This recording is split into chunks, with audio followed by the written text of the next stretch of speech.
them till later. Welcome. Welcome to the Advances in Real-Time Rendering in Games, Part 2. Hopefully, it's a lot of welcome backs from the earlier morning sessions and previous years. While people are still returning for lunch, we have a lavish amount of seats, but in the morning, we had a good situation where it was packed, so just inviting everybody to preemptively defrag, as this may happen. So, first and foremost, I'm going to say the same thing I said in the first part of the morning, which is I really am grateful to all the speakers. You're about to see some of the most incredibly well put together talks with lots of foresight, thought, and intuition shared with you, and also just stunning visuals. And that is an incredible amount of hard effort by both them and probably heaps of people on the background helping them out to get the videos and so forth. So I'm super grateful for their dedication and desire to share. So welcome back. Of course, we continue to be focused on our goals of sharing innovations that are pragmatic and focused on productions. And then our first part had two incredibly deep talks, dives into the area of both extremely low level by Sebastian Alten and from Hype, and then a really excellent visually dense and yet performantly sensitive talk from Andrew Schneider from Gorilla on clouds and all the implications to the gameplay and rendering related to that. Today, in the second part of the Advances, we are starting right now. We're going to have speakers from Activision, High Moon Studios, Epic Games, and Striking Distance Studios with topics on large-scale terrain rendering, advanced materials, and highly realistic digital humans and ray tracing. And so, our first speaker will be Stéphane Etienne, who's going to describe how they authored and rendered Call of Duty terrain system and also share how they enabled the system to scale from ultra high-end PCs to low-end mobile.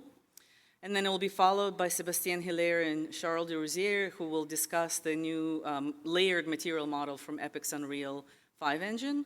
And then, of course, Jorge Jimenez and Miguel Peterson from Striking Distance Studios will close this year's Advances, talking about rendering choices made in the pursuit of extreme photorealism for the Callisto protocol. So, reminder, please share your thoughts this year. There aren't any evaluations from SIGGRAPH, so you can email them, tweet us, or whatever it's called these days, Mastodon and so forth, but we'd love to hear from you. It really matters, just to let you know. I always went back to the eval forums and shared it with the speakers because it really helps shape the course going forward. So, most importantly, enjoy the talks. They are incredibly detailed. I feel extraordinarily lucky that the speakers keep offering this information. It is not taken for granted, so I'm super happy that we get to do this again this year. So, let's advance. Our first speaker, Stéphane Etienne, is a co-CTO of High Moon Studios, an Activision-owned studio. Stéphane joined High Moon Studios over 20 years ago, and during that span worked on 14 released games. Jack of all trades, Stéphane worked on virtually all game systems, including tools and pipeline to the exception of online and UI. Most recently, Stéphane developed the virtual texturing system that has been used in Call of Duty since Call of Duty Vanguard. Please welcome him to the stage.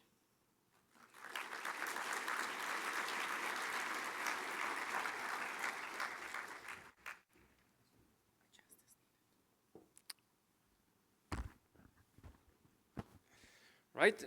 Hello, my name is Stéphane Etienne. I'm really sorry, I apologize if you expected Bruce to be here, but yeah, I'll be the one making the presentation today. I work for High Moon Studios, a Activision-owned studio in beautiful San Diego.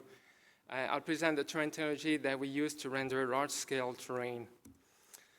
The terrain technology that is now used in Call of Duty was first implemented by J.T. Hooker and crew from Treyarch many years ago. In his GDC 2021 presentation called Boots on the Ground, JT presented the super terrain technology at the time of Call of Duty Cold War. JT goes in a lot of details about the authoring of super terrain. I borrowed some of his images in this presentation. However, I won't go in as much details when it comes to authoring. In particular, yeah, you will have to refer to that presentation to know more about that. Superterrain is in effect a collection of terrain surfaces. In this screenshot, each purple rectangle is a terrain surface. Each red section is a point of interest, and it has its own terrain surface. One reason we have so many terrain surfaces is so that we can have concurrent development on the same map. Another reason is so that we can have varying amount of details. Terrain surfaces have several limitations. They cannot be scaled nor rotated. The terrain in red appears to be rotated and non-square. This is achieved using colored volumes, and something I'll cover later. The terrain technology makes heavy use of quadtrees. I'll assume you guys are familiar with quadtrees, so I won't go into that. Each terrain surface has a quadtree. At each node, we store vertex and index buffers that must be loaded before the node can be rendered. Nodes that don't need to be rendered don't have any vertex and index data loaded, and that saves a lot of memory. A terrain surface contains a height map and a quadtree. At each node of the quadtree is a terrain patch. At the lowest level, the terrain patches use procedural vertices, with all vertices placed on a regular grid. At the branches, we run our meshes through a mesh simplifier. The mesh simplifier outputs two flows per vertex, an X and a Y. The Z is reconstructed by sampling from the height map. This allows us to retain significant amount of details with few vertices. So we gain in visual quality, but also in performance, because GPU much prefer large triangles over small triangles. Terrain patches also reference the lower resolution counterpart. Vertices are interpolated towards the low resolution counterpart as the camera moves away from the mesh. When the camera is sufficiently far away from the mesh, we switch to the lower resolution mesh, and the process repeats. When authoring terrain, artists will often use colored volumes to mark areas of the world they don't want terrain. This is sometimes used when a low-resolution terrain needs to make room for a more dense terrain that's often used in playable area. It is also used to make holes in the ground for caves or maybe to place buildings. Colored volumes get baked down to color texture, to a single color texture map per terrain. The color texture map is very memory efficient. It requires only 1 bit per vertex. A terrain surface is made of a collection of materials that we call terrain layer. Typical terrain layers would be grass, sand, dirt, etc. In our original implementation, an alpha mask was used for each terrain layer. We only supported 32 terrain layers, but that was still a huge amount of memory due to all these alpha masks having to be loaded. It also implied the shader cost was somewhat unpredictable. Most pixels may have used a single terrain layer. There was nothing to prevent all 32 layers from being rendered, from being processed to render a pixel. Aside from that, 32 was too low a limit, and we needed to increase that. In Black Ops Cold War, Treyarch replaced layer masks by a new technique they coined one material per vertex, or OMPV for short. OMPV uses an index map, here shown in red, that holds a single byte per pixel, and a color map, shown to the left of the index map, that holds a single RGB value. With the OMPV, layer masks are gone, and since the color is BC1 compressed, this represents a significant memory saving.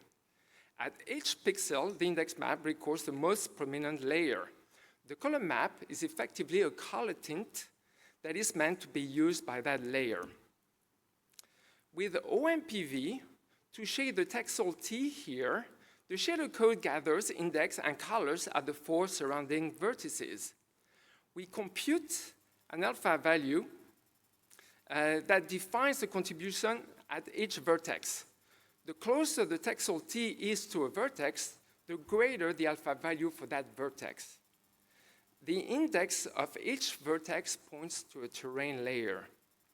Since each vertex is likely to reference the same layer, we can speed the processing of duplicate layers by summing up their alphas. For example, if all vertices happen to be referencing the same layer, that's actually the common case, instead of sampling the same material 4 times, we will be sampling that material only once.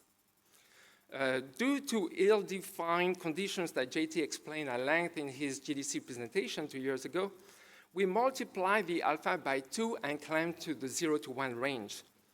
We then blend all layers using the reveal maps that artists authored so that they have control over the blending process.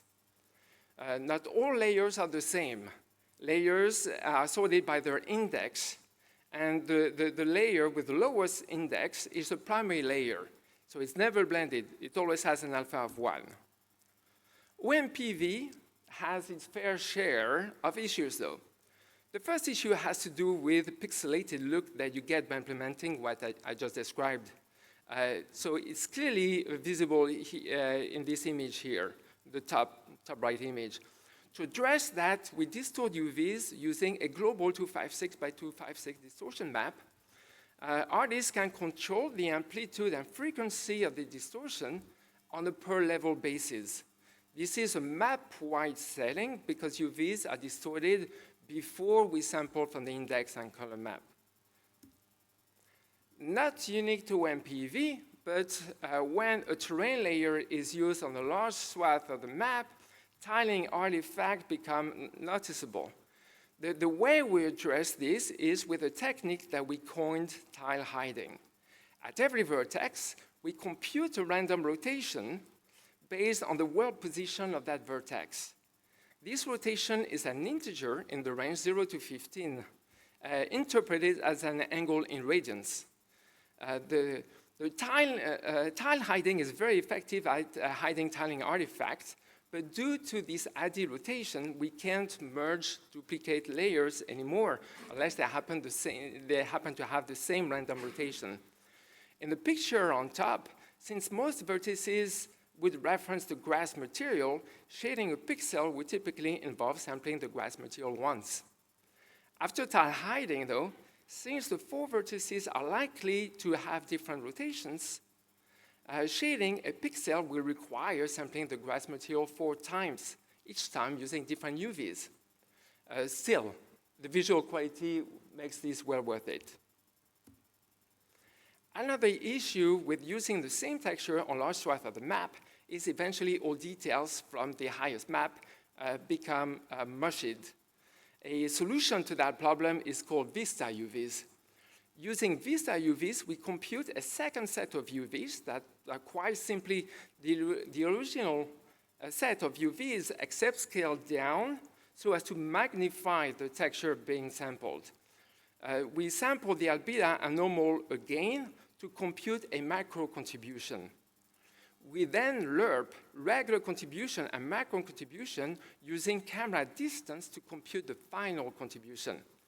On some type of content, such as rocks, Vista UVs does a really good job at creating interesting details when viewing the content at a distance. Another issue with OMPV is the sharp transition when going from one material to another. Here we show what happens when going from dirt to sand. The solution we have been using so far is to have artists author transition materials. So it works well, but it is a manually intensive process. Since each transition is a brand new set of textures, it adds pressure to our texture streaming system and consumes precious memory as well. We are currently implementing a solution to that problem that we call multi-layer terrain material, or MLTM for short. Using MLTM, you take 2 input terrain materials and a threshold that is used to blend the 2 materials. The reveal map of the target material is used to complete the blend. So in essence, this is like having transitions authored in Photoshop, but without the memory cost. All this is done at runtime. This does increase the cost of the shaders, but since the transition material are only used in transitions anyway, this is fine.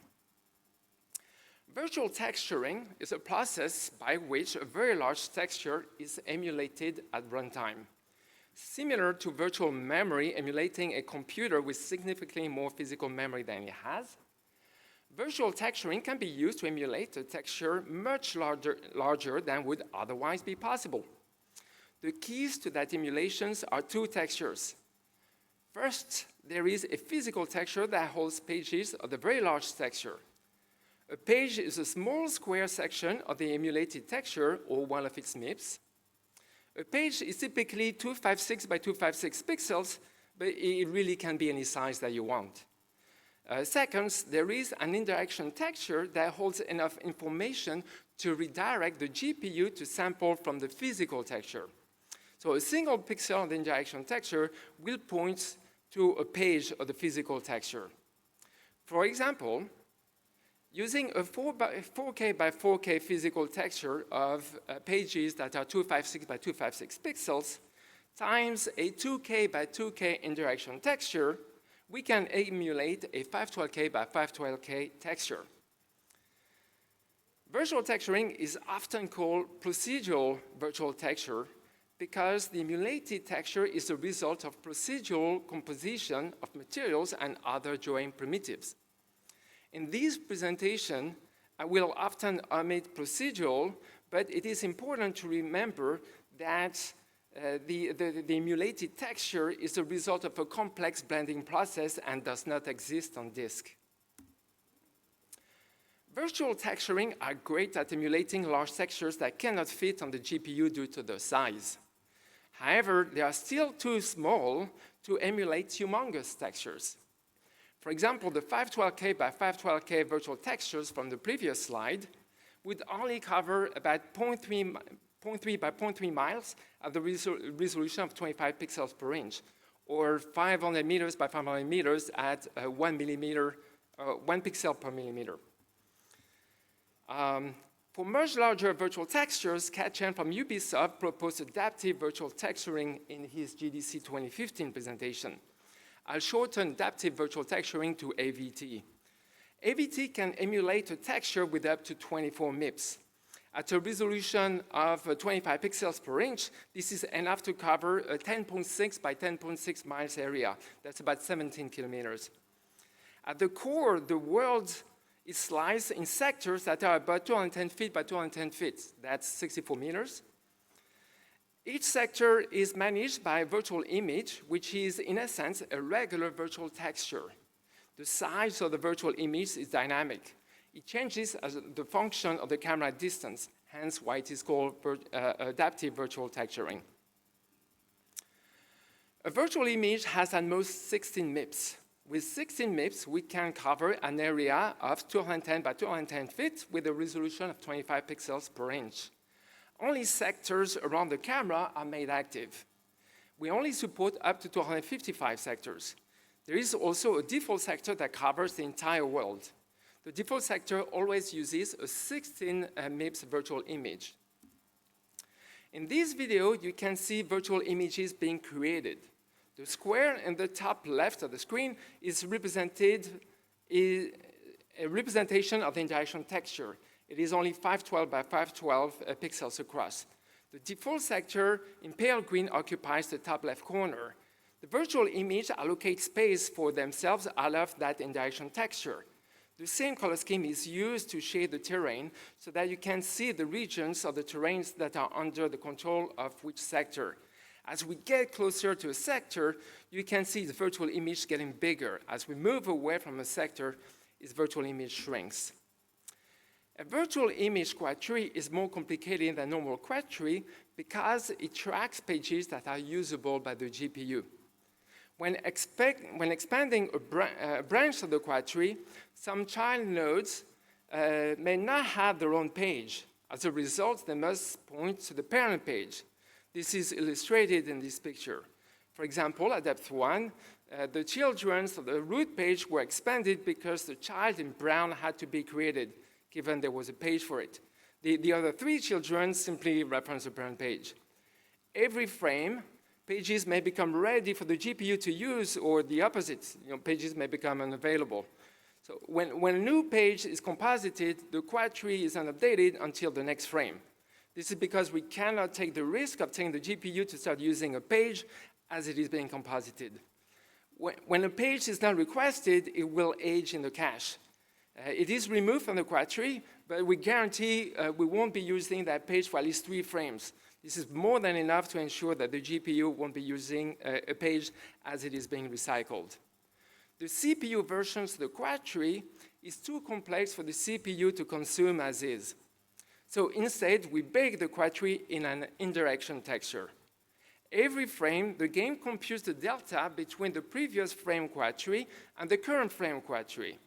This gets translated into commands that are then processed by a compute shader, and it is that compute shader that updates the indirection texture. The picture here shows what the CPU quad tree looks like from the perspective of the GPU. When the camera moves closer to a sector, the game may decide the new MIB needs to be added. It first allocates a bigger sub-indirection texture from the main indirection texture. Then it populates it using the same process used to update the indirection texture frame over frame. When the camera moves further away, the reverse process takes place. That is, MIBs are removed from the indirection texture.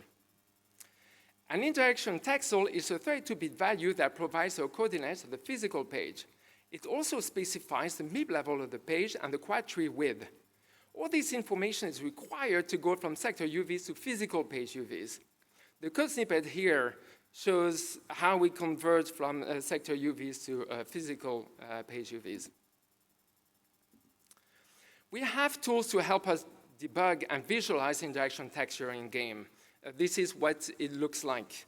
Each square on the terrain is just the 32 bits indirection pixel interpreted as an albedo color.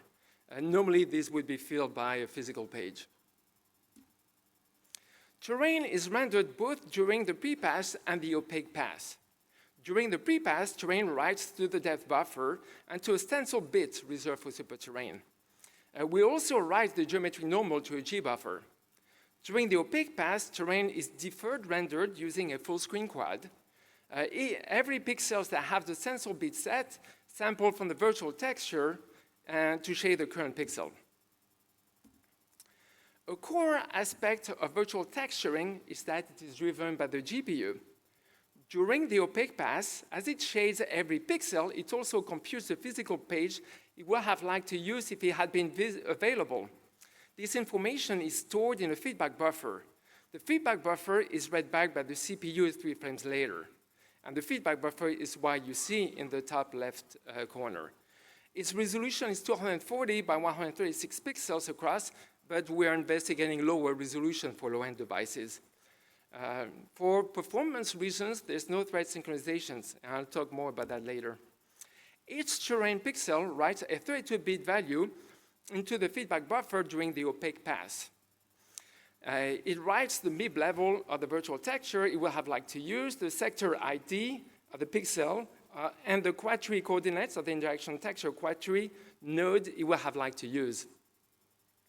The most difficult part of the feedback buffer is the MIB level. It is computed by, by looking at the UV gradients. The code snippet above illustrates what we do.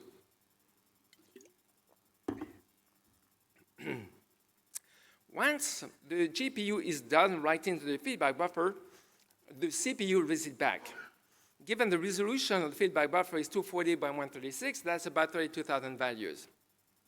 First, we count all unique values. Then we propagate children counts to the parent. This is to ensure that if children don't have enough hits, hopefully the parents will.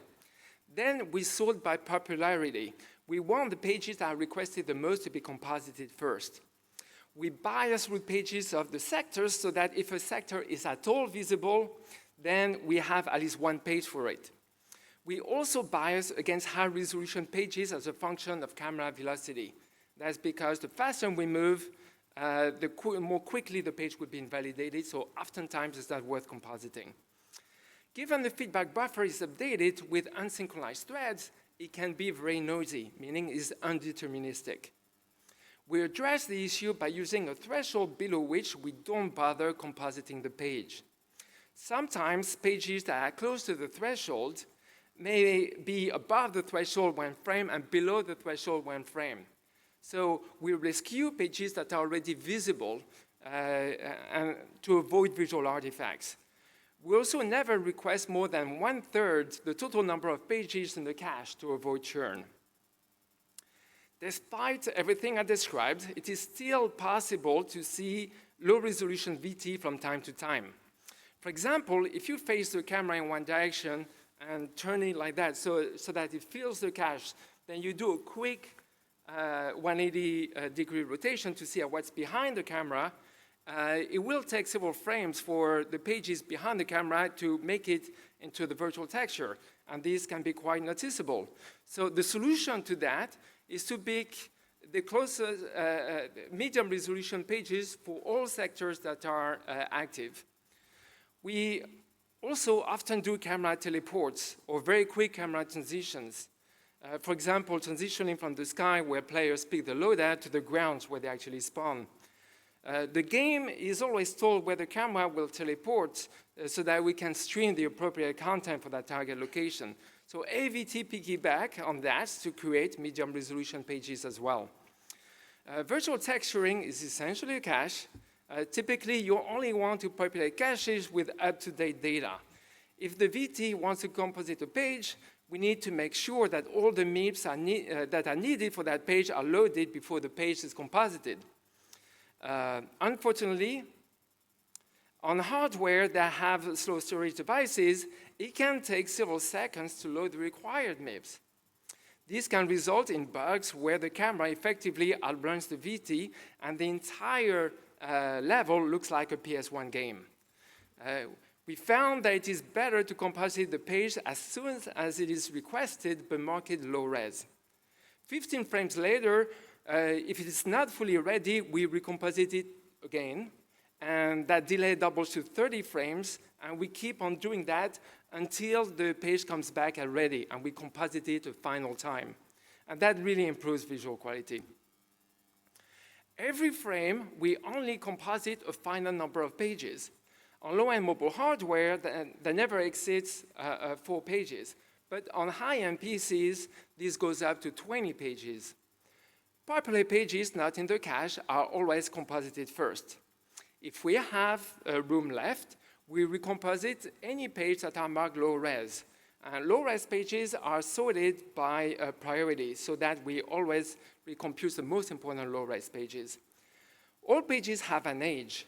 Pages that are requested have the age reset to 0. Pages that are not requested have the age incremented. Pages that have not been requested for at least 3 frames can be recycled, and we always recycle the oldest page first. Decals play a critical role when rendering super terrain. We have 3 kinds of decals. Terrain decals are top-down rectangular orthographic projections. Spline decals are top-down orthographic projections but follow a Bezier curve. Volume decals are not limited to top-down projection. They also work on any kind of geo, including terrain. First screenshot here shows what the world looks like with just terrain layers and no decal. In that second screenshot, terrain layers and terrain decals are rendered. In the third screenshot, terrain layers and spline decals are rendered. As you can see, spline decals is what we use to make roads. The final screenshot shows what it looks like when everything comes together. We call Streamer the game system that is responsible for loading assets from disk that is usually dependent on camera location. For example, the Streamer is responsible for loading image MIPS required to render the scene at full resolution. A Streamer will also load mesh levels of details, sound, animation, etc. Super terrain uses a lot of data that is streamed from disk. Mesh data, such as vertex and index buffers, are streamed as a function of camera distance. Given the current camera location, the game computes the image MIPS, that terrain layers and decals that are to be loaded. When a request comes in to composite a page, the game checks that the appropriate MIPS are loaded. If they are not loaded, we increase their priority so that they get streamed as quickly as possible. If there are any missing MIPS, we still composite the page but mark it low res. If critical data is missing, then we mark the page as not ready. We don't want to composite a page with like missing decals. If nothing is missing, then we render the page. Terrain composition uses 3G buffers called SIGGRAPH buffers. The first one holds the albedo, the second one holds the normal, while the third one holds the melonless, occlusion, and glass. When compositing a page, we write to all three buffers at once. SIGGRAPH buffers are uncompressed render targets, so they can be quite expensive in terms of memory.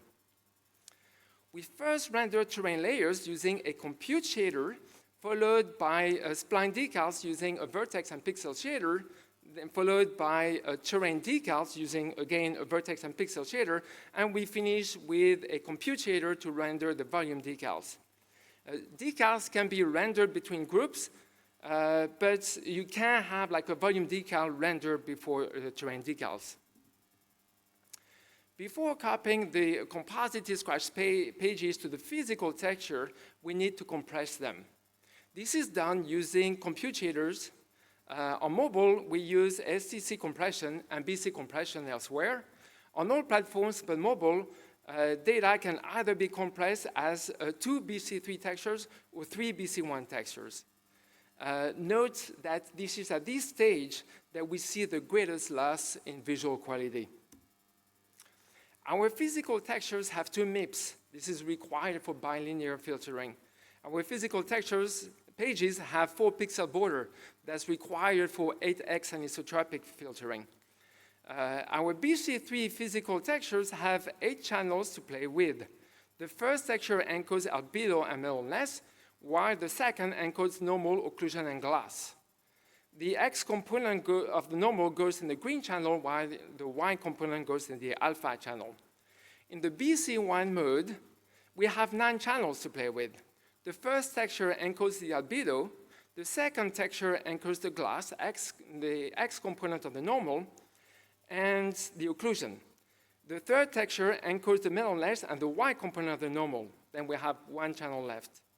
Normal components are encoded in the green channel because the green channel has 6 bits instead of 5 for the other channels.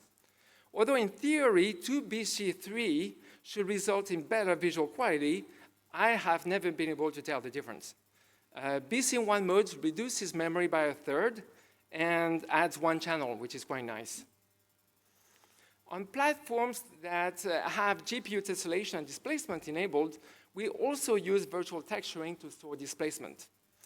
A displacement physical page is 32 by 32, has 1 MIP and 1 pixel border. It is only used to displace vertices, and therefore the density of these vertices is significantly less than pixel density, so 32 by 32 is fine. Additionally, it is BC4 compressed, so memory is quite small. Note that displacement don't affect collision, so that means that they cannot be too big, otherwise these will start causing issues. Because the terrain technology runs on a wide range of devices, AVT can be tuned to fit the platform. We have 5 quality settings. In very low setting, the physical texture is only 13 by 13 pages. The interaction texture is 512 by 512. In low setting, the physical texture is 16 by 16. Interaction texture is the same. In mid setting, the physical texture is 22 by 22 pages. In high setting, the physical texture is 30 by 30 pages. Now the interaction texture is 1024 by 1024. In ultra setting, the physical texture is 42 by 42 pages. VT pages for the top 6 levels of the MIP chain are baked offline. Usually, these pages are quite expensive as they cover a large swath of the map. By baking them offline, we significantly reduce GPU pressure, and we can really crank up the visual quality as well. Here, you can see the world rendered using only the offline baked pages. It is obviously too low res for anything that is close to the camera, but at a distance, this is what the GPU will have used anyway. Although these pages have to be streamed, it ends up saving memory because we don't need to stream terrain layers and decals for terrain surfaces that are sufficiently far away. When using the 3BC1 mode, 9 channels are available. Since AVT normally only uses 8 channels, it means we have 1 channel left for something. So far, we have come up with 4 different uses for this channel. Scattering is often used on snow to make the snow look more like the real thing, as can be seen in this picture. Thermal is used for night and heat vision. With emissive, you can place embers on the ground. Glint is used on sand or snow to make them sparkle. Enabling a feature is done at the map level. We can only support 1 feature at any one time. When each terrain surface has its own height map, knowing the height of any point in the superterrain is really hard to do. That becomes trivial if a single height map is used to cover the entire level. We call this Unified Height Map, or UHM for short, because all the height maps are merged into just 1 map. With the UHM, it becomes possible to implement skirts, something artists had long been asking for. A typical UHM would consume 32 megabytes of memory, but artists would be happier if it was 128 megabytes or more, as it means that the height map is more dense and therefore has more definition. 32 megabytes is a lot of memory for some platforms. By virtualizing the UHM, we significantly reduce its memory cost. We call that virtual height map, or VHM for short. The VHM has 144 pages, and each page is 64 by 64, not including 2-pixel border. This means the cache is a little less than 1.3 megabytes. It also uses an indirection table similar to the indirection texture that VT uses, except it's just a buffer. For our largest map, it is only 8 kilobytes in size. Pages for the VHM are prioritized by the distance to the camera. We always fill the cache. Pages that are in the cache have a hysteresis to make it harder for the page to be ejected. In this rendering of the map, you can see the resolution of the terrain tiles. Green tiles are at the highest resolution, followed by blue, purple, then cyan. Early on, we evaluated multiple upsampling techniques in the hope that maybe we could keep the entire VHM loaded in memory but compressed. It turns out we still have to stream, but this is interesting research nonetheless. All this research was done using a height map downloaded from the United States Geological Survey website. In this slide and the next, P is a parent texel, and code needs to predict the height of the 4 child texels. P is the average of the height at A, B, C, and D. We always reconstruct the A's followed by the B's, then C's, then D's. Simplest image upsampling technique is to assume that child height is the same as parent height. This is our C0 predictor. We can do something a little bit more complicated for the D now that we know A, B, C, and P. This simple upsampling technique reduces memory to 60% of the source. C0 upsampling plus improves on the previous technique by making use of the A's to reconstruct the B's, and then the A's and the B's to reconstruct the C's. But we only gain a paltry 1% by doing that. C1 upsampling makes use of the neighbors and reduces C's memory to 43% of the source. Here's how we reconstruct the A's.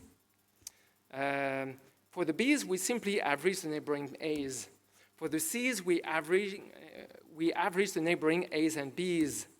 For the D's, we average the A's, B's, and C's. Because the C's are further away from the D texel, we ought to use a lower contribution weight, but our implementation does not do that right now. We also implemented C2 predictors that are essentially like C1 predictors, except they look at further neighbors, so as to reconstruct a C2 continuous curve instead of just a straight line. These work quite well on the USGS map, but didn't provide as many gains with the height maps that we use in game. And that's because the USGS map was quite a bit more complicated than the height maps we happen to use in game. We also evaluated a simple neural network, and although it did better than our best C2 predictor, it was too expensive. In the end, we used gradient descent to optimize a 5x5 kernel. And that did just as well as the neural network solution. However, given that it was not that much better than a Neville incremental predictor, and Neville incremental predictor does not need any training, that's actually what we're using right now. The purpose of the predictors is to predict the height value at the various texels. But we need the reconstruct height to be lossless. So we save the deltas between the predicted value and the true value in an error stream. That error stream tends to be quite sparse, so it compresses well using compression, a very simple compression technique. All the results so far have included this compression. Using Neville incremental, it takes about 1 millisecond to uncompress a 68 by 68 page on PS4. We will certainly reevaluate this, and we're likely to switch to the C1 predictor, given that it performs close to the Neville incremental on our data, and it should be quite a bit cheaper. Using UHM or VHM, we can now implement skirts. Skirts allow meshes to seamlessly blend with the terrain. Skirts is two things at once. First, the vertex height is altered to make them match the terrain. Artists control how far and below morphing takes place. Second, when shading meshes, we can sample from the virtual texture as a function of how close it is to the terrain. In the bottom picture here, you can see a rock seamlessly blend with the terrain. Clutter also makes use of the skirt tag. In the top picture here, vertex morphing and color blending are disabled. You can see that the grass actually floats above the terrain. When vertex morphing is enabled, grass blades snaps to the terrain. Clutter, such as grass, can be color tinted so that it blends seamlessly with the terrain underneath. We use a lower resolution VT when color tinting to get an average color. We can compute a color tint per color instance, per vertex, or per pixel, and that's at the discretion of the artist. Related to color tinting is mesh tinting. By sampling very low resolution VT following specific rules, we can make the same mesh look unique and better fit its environment. The cliff on the right use a very low resolution VT as a color tint to make them look unique. It's hard to see, but it's there. We are currently working on a new technology we call Unified Terrain Surface, or UTS. Instead of multiple terrain surfaces, we have one terrain surface that covers the entire world. It solves an annoying problem that we had before when two terrain surfaces with different vertex density were adjacent to each other, like here. They would sometimes create cracks in the ground, and artists would often have to place meshes to hide them. Using UTS, it isn't possible anymore. With the unified terrain surface, we also implemented a unified index and color map to go with it. After the process of unification, we can move on to the process of virtualization. Virtualizing the unified maps reduces the memory footprint, which is measured on site to unification. Because the index map cannot be interpolated, as each value is quite literally an index, we use point sampling to generate the lower resolution MIPS. Since a pixel of the index map is meant to work with the corresponding pixel of the color map, we also point sample the color map. Finally, the resolution of the index and color map must match. This is a game because a pixel of the index map is only meant to work with the same pixel in the color map. Virtual index map is currently 16 bits, but we have plans to reduce that to 10 bits. Virtual color map is BC1 compressed. Besides virtualizing index and color map, we also virtualize the CALAD map. A CALAD map is quite simple as it is only 1 bit per pixel. The vast majority of pages are white. We have some black pages and a few pages that are a mix of CALAD and non-CALAD pixels. The virtual color map uses an indirection table like the other virtual maps do. For the black and white pages, we simply use a special index to signify black or white. We only put in the cache pages that are a mix of CALAD and non-CALAD pixels. The data is so small we don't even bother with streaming. Since we can only have 254 pages, which means that the worst case memory is 150 kilobytes, nothing. The injection table is also only 4 kilobytes. Vista UVs are great at making a terrain layer look good both close and far from the camera. The issue is that it relies on camera distance. We alpha in micro details as we alpha at micro details. The reason we do that is because micro contribution looks good at a distance but pixelated up close. With virtual texturing, the use of the camera distance is problematic since VT has no concept of camera. We have to fake it by translating a MIB level to a camera distance. For example, MIB 0 is meant to be seen from a max distance of about 5 feet. MIB 1 doubles that, MIB 2 doubles that yet again. It creates a discontinuity in the MIB chain of the VT pages since now 2 adjacent MIBs will effectively have slightly different data. In practice, we have been able to make this work in a lot of places, but we're still exploring ways to improve on that. For eyes, we often use a cheap parallax mapping technique that does a decent job at emulating depth. Parallax mapping isn't supported by our terrain technology yet, though, but I see no reason why not, so we started work on that. We are currently adding a fourth BC1 texture. This will give another 3 channels to play with for a grand total of 4 optional channels. Scattering and glint are often used on snow. Currently, we can pick one or the other. You cannot have both. Similarly, parallax is often used on ice, hence on our snow levels. With the fourth BC1 texture, we could have scattering, glint, and parallax all at the same time. We are currently experimenting with procedural decals, that is, decals that have 0 memory cost. They can be useful in adding details to an otherwise boring terrain layer. Virtual texturing is a static cache, but we believe we could have some amount of dynamicity. A great example would be footsteps on snow or sand. All the tech is already there to automatically recompute a virtual texturing region. We just need to try it out and see how well it works. We recently added the ability to trigger large-scale events to dramatically change some area of our map. When it comes to terrain, we want the geo to be affected. In this example, an airplane crashed on the ground. Using the virtualized maps, implementing this is easy and cheap since only the pages that are affected need to be updated. And I want to thank all these fine folks who participated one way or another in the work that I presented here.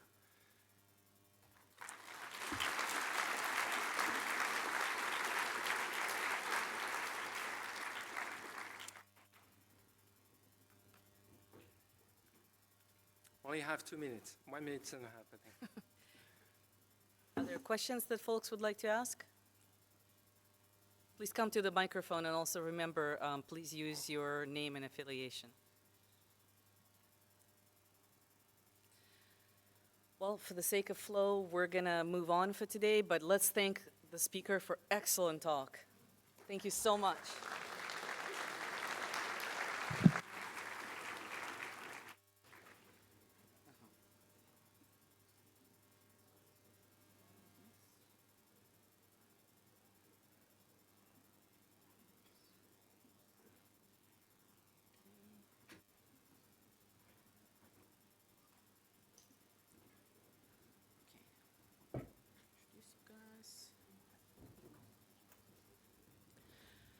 Okay, our next talk will be from Sébastien Hilaire and Charles de Rouzier on authoring materials that matter, substrate in Unreal Engine 5.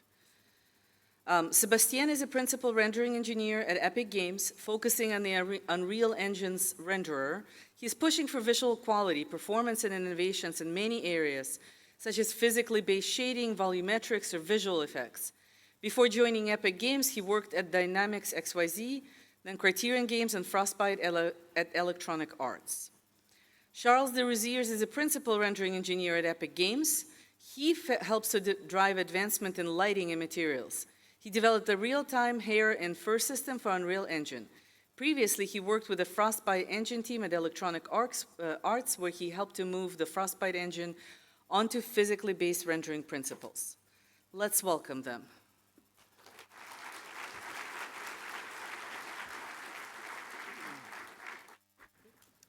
Good. Hello, my name is Charles, and with Sebastian, we're going to present you Substrate, like the new upcoming material system that we have developed for Unreal Engine. The existing shading model, like the existing material model we're using in Unreal at the moment, is based around the notion of like a shading model. Shading model is really targeting a specific set of appearance across the spectrum of like possible appearance. It means, like, for instance, like we have like a dedicated shading model for like dielectric and conductor, another one for anisotropy, for clear coat, subsurface, and so forth.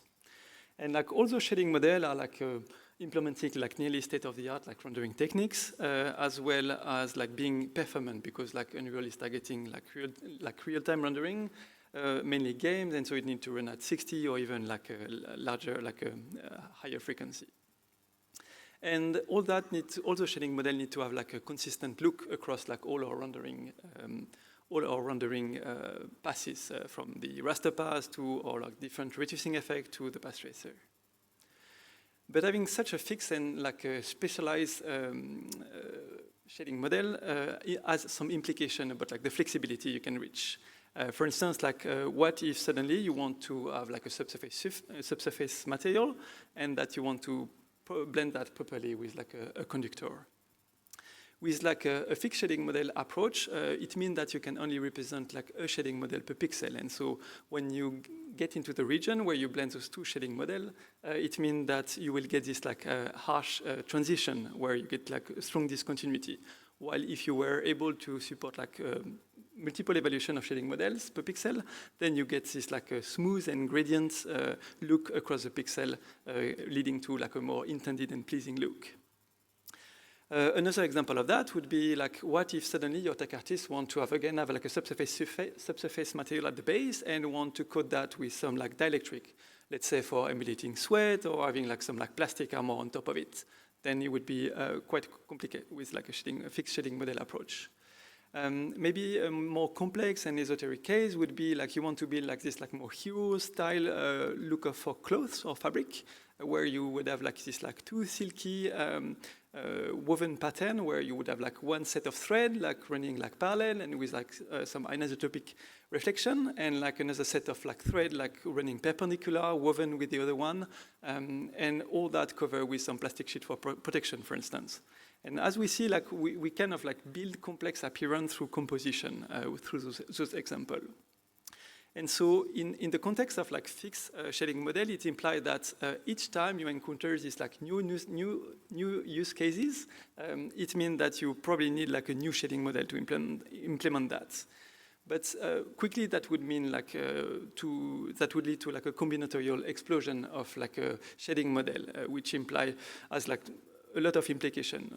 One of them is like it requires implementing such a new shading model would imply like engineering time to implement that for all the different effects, all the rendering paths, and it's time consuming, and it involves engineering which have like usually limited time. On top of that, it would increase like overall like the shading cost, because suddenly you had like those more advanced effects, which mean it need to run in the same like a kind of like lighting path, which mean like you are like more values, and you will probably run into like register pressure and things like that, and suddenly you need to inject some like project setting for gating those kind of feature and enable that only on certain project, and suddenly you run into issue where you have like a maintenance issue, because suddenly you need different project with different project settings for like testing all your new shading model, and that is like kind of like a maintenance issue. And on top of that, like since like UE is based on like a deferred approach, it means that you are constrained by the number of inputs you can inject, use, and store into your rendering pipe. And all that is kind of like problematic as well from the fact that we want to target like those more like advanced hero look material properties, and with such like a fixed shading model approach, we can't really import that, because we will need to build like dedicated shading model each time we have like those like hero props. So all that lead us to a set of requirements. So as we have seen through like a couple of those examples, we really need to have like a framework where we can compose complex appearance through like a framework made of parts where we can create, mix, and layer bits of materials. And all this new framework needs to be as performant for the existing use cases, and it needs to be scalable in that sense. You don't want to have like if you have like a hero material, you don't want to reauthor this material for targeting different hardware. You want that to scale automatically. And it needs to be still consistent with like all our shading system, all our lighting paths, from the raster path to reducing effect to the path tracer. And while like a few existing frameworks exist in this and are used by the industry, from the Autodesk standard surface to Adobe Surface, Material X, and so forth, all of them present a certain set of like limitations. So either they assume some like fixed topology of the material, which limit again the set of appearance you can reach, or they are made like a kind of a soup of BSDF, which is kind of problematic in that sense. Like it's really hard to make like an efficient implementation of them, or they are really hard when it comes to scalability, where you want to simplify your material, and it's hard to make rules for like simplifications. And this is where like a substrate, like the new framework we're going to present you, came from. And it's built around, it's a framework built around three concepts. The concept of slab, which is like really a piece of matter, some operators that will allow us to manipulate those pieces of matter, and trees, which represent like the topology of a given material. And to give you a concrete example of those concepts, so here we have like a given material made at the bottom with like a metallic anisotropic layers, and that would be represented by a slab. And on top of that, we would stack like a dielectric translucent material, again represented by a slab, and both of them would be stacked together with like a layering operator. And that highlights roughly like the agenda for today. We're going to dive into detail for slabs and operator and the tree, and then we'll go into a bit more technical detail for scalability, evolution, and storage. So let's dive first into the concept of slab and how we define our matter. So like the slab is really this like building blocks of among this framework, which allow us to unify a bit like all the feature you can get into an appearance. And it's built with two parts, like the interface and a medium. And all those like the property of this interface and medium are really built around the notion of being like physically correct, having units so that we can resonate when we manipulate with operators. So the interface, really simple, is like this like intersection between two medium, and we describe that through like it describes really the geometry of this like intersection between two medium and the property of that interface. And just as like the standard industry, we use like a microfacet model to modelize that. The first set of properties is like the reflectivity, so fairly straightforward. So for that, we use like a F0 parameterization. So just like the reflectivity and normal incidence. And we prefer that over the IOR because it's more like normalized and easy to manipulate for artists. On top of that, so we have an opt-in feature which allows us to manipulate like the reflectivity at grazing angle. But the specificity is like you can only change the chromaticity of like the grazing angle reflectivity. We have tried like many parameterization, and mainly like the Adobe one, like the F82. We might change to that later on, but like for now we have stick to this like simple F90 parameterization. When it comes to roughness, same, like we use like really the standard of the industry. We use like a GGX NDF for that, and the roughness is like coupled with the diffuse lobe. And for the anisotropy, we just use this like major, minor axis parameterization from Kula and Conti. And then we adaptively, based on the like what is underlying the pixel, we can adapt like if we need like a tangent frame or not, and we can share that across like many slabs, as we will see later on. Maybe a bit more like esoteric or original here. So we support like a dual specular as well, and that's an opt-in feature. And again, it's like another like GGX lobe that we can mix and match with the primary one. And the reason for that is like when you have a GGX lobe, it has a certain tailing, which is relatively short. That's like the fall-off of your NDF. But for certain manufactured material, actually, because of the process of it, you have like two frequencies of microfacet frequencies variance, and that means like you can end up with like a longer tailing. And so you want to control that so that you get at the same time like sharp reflection, but you can still get this like hazy look overall. Like the default parameterization make it like you can freely mix those two specular lobes together, but we have like a set of helper nodes, and one of them is like a node that helps you to mix them in a perceptual manner as well. And a side effect of that is like you can suddenly decouple your specular lobe roughness from your diffuse lobe. It's like a nice side effect of it. On top of like the specular lobe, so we support an asperity layers, so like all those like all those like scattering, that's like all this like particle that can be on top of a surfaces that would scatter light in a horizontal manner. You see that on like with dust, with cloth, and things like that. And we use like the Disney model for that. And the idea is like this layer of like asperity is always on top of like all our specular lobes. And it's has like full separate like roughness and albedo. And like the way we handle energy is like we use like directional albedo of like that scattering model so that we can properly account for the energy absorbed by this asperity layer. Again, a bit more original, we support like a glint model, a full glint model. So the glints really appear when you start to discretize your microfacet model, your NDF, where like you zoom so close so that you can start to see the microfacet by itself. And the way we control that is we have a density parameter parameterized across a UV parameterization that allow you to define the size of your microfacet. And as you zoom out from a surface and your pixel footprint encompass more and more like those microfacets, it will slowly converge to like a far field, which is your single lobe NDF.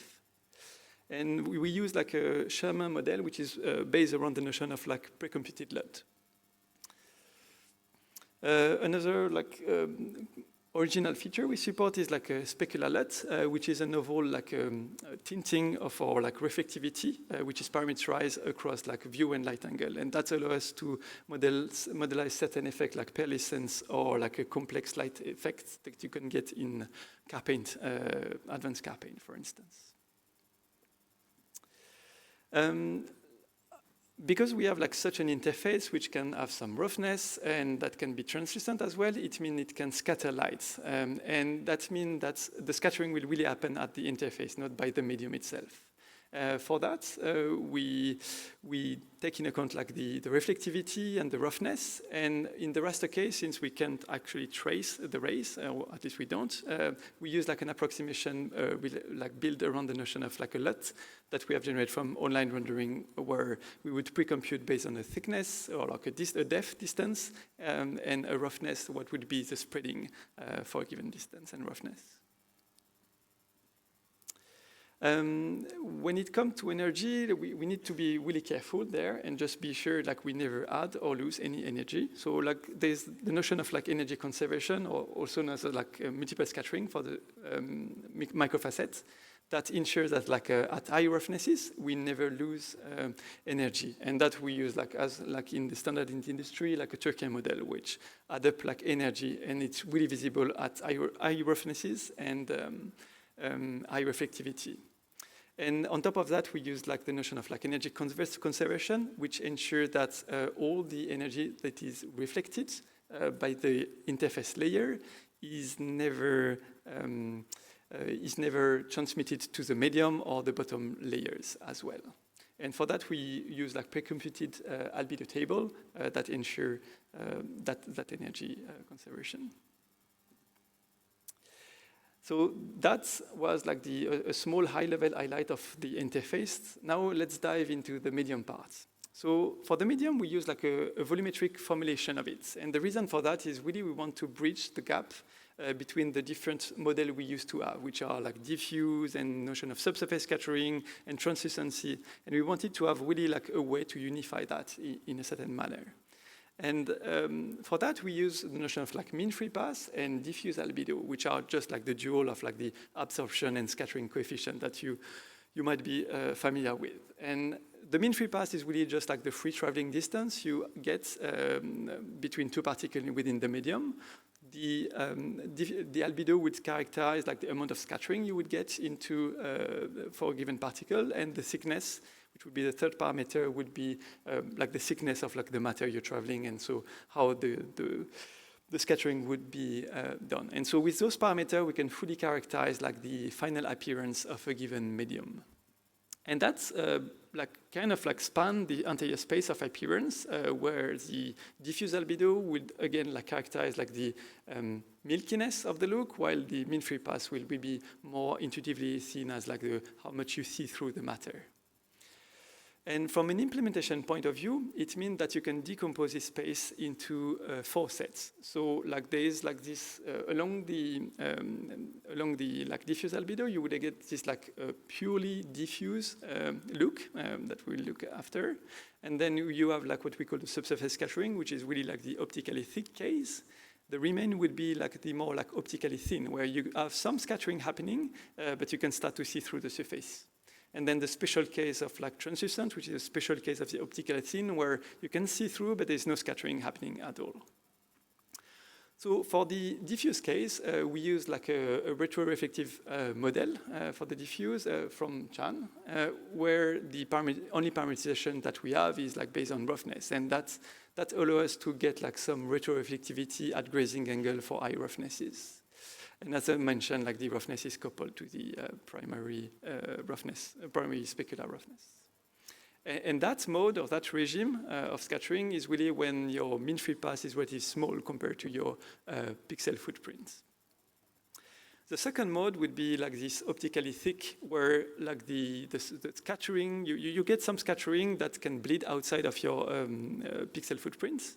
And there, like we use again like the standard of the industry, like for the raster path, we would use like some screen space approach. For the ray tracing or path tracing, we would use some random walk, and we would apply that only on the bottom layer, as we'll see later on that effect. And for like performance fallback on lower platform, we would fall back that model into like a wrap lighting model, or you can opt in that for performance reason for if you have specific use case. And that mode or regime is really when the mean free path again is like larger than your pixel footprint. The third one, like the optically thin case, doesn't really have like a good model that we can use in real time. So we came up with like a small model which is not perfect, but try to characterize like the main feature of it.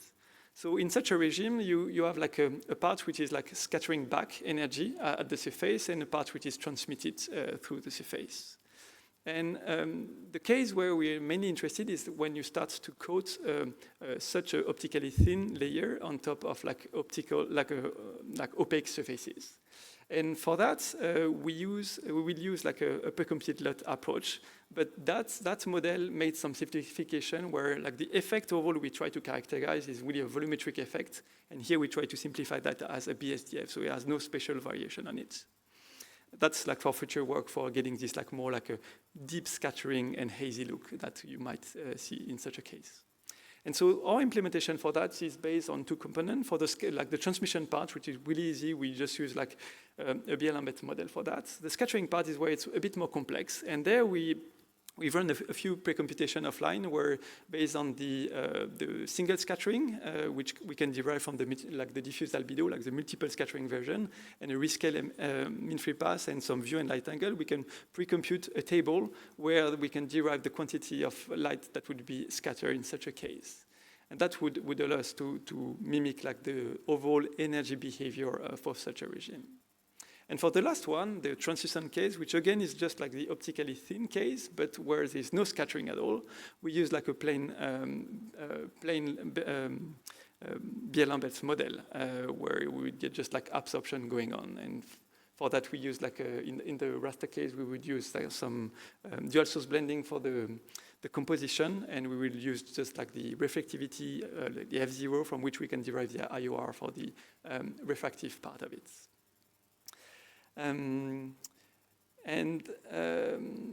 one thing I want to highlight a bit more is like really this like notion of units and the fact that you have equivalence into like size of your pixel footprint and the size of your MFP are like completely tied together, and like if one is relative to the other, and it's really important to get like your notion of units correctly, so that you can identify like in which case like you're going to end up, and that's allow you to switch based on this like relatively units, like your pixel footprint compared to your mean free path, like which regime you are in, and you can suddenly, even if you are in a subsurface scattering surfaces, depending on your footprint size, like switch back to a diffuse model.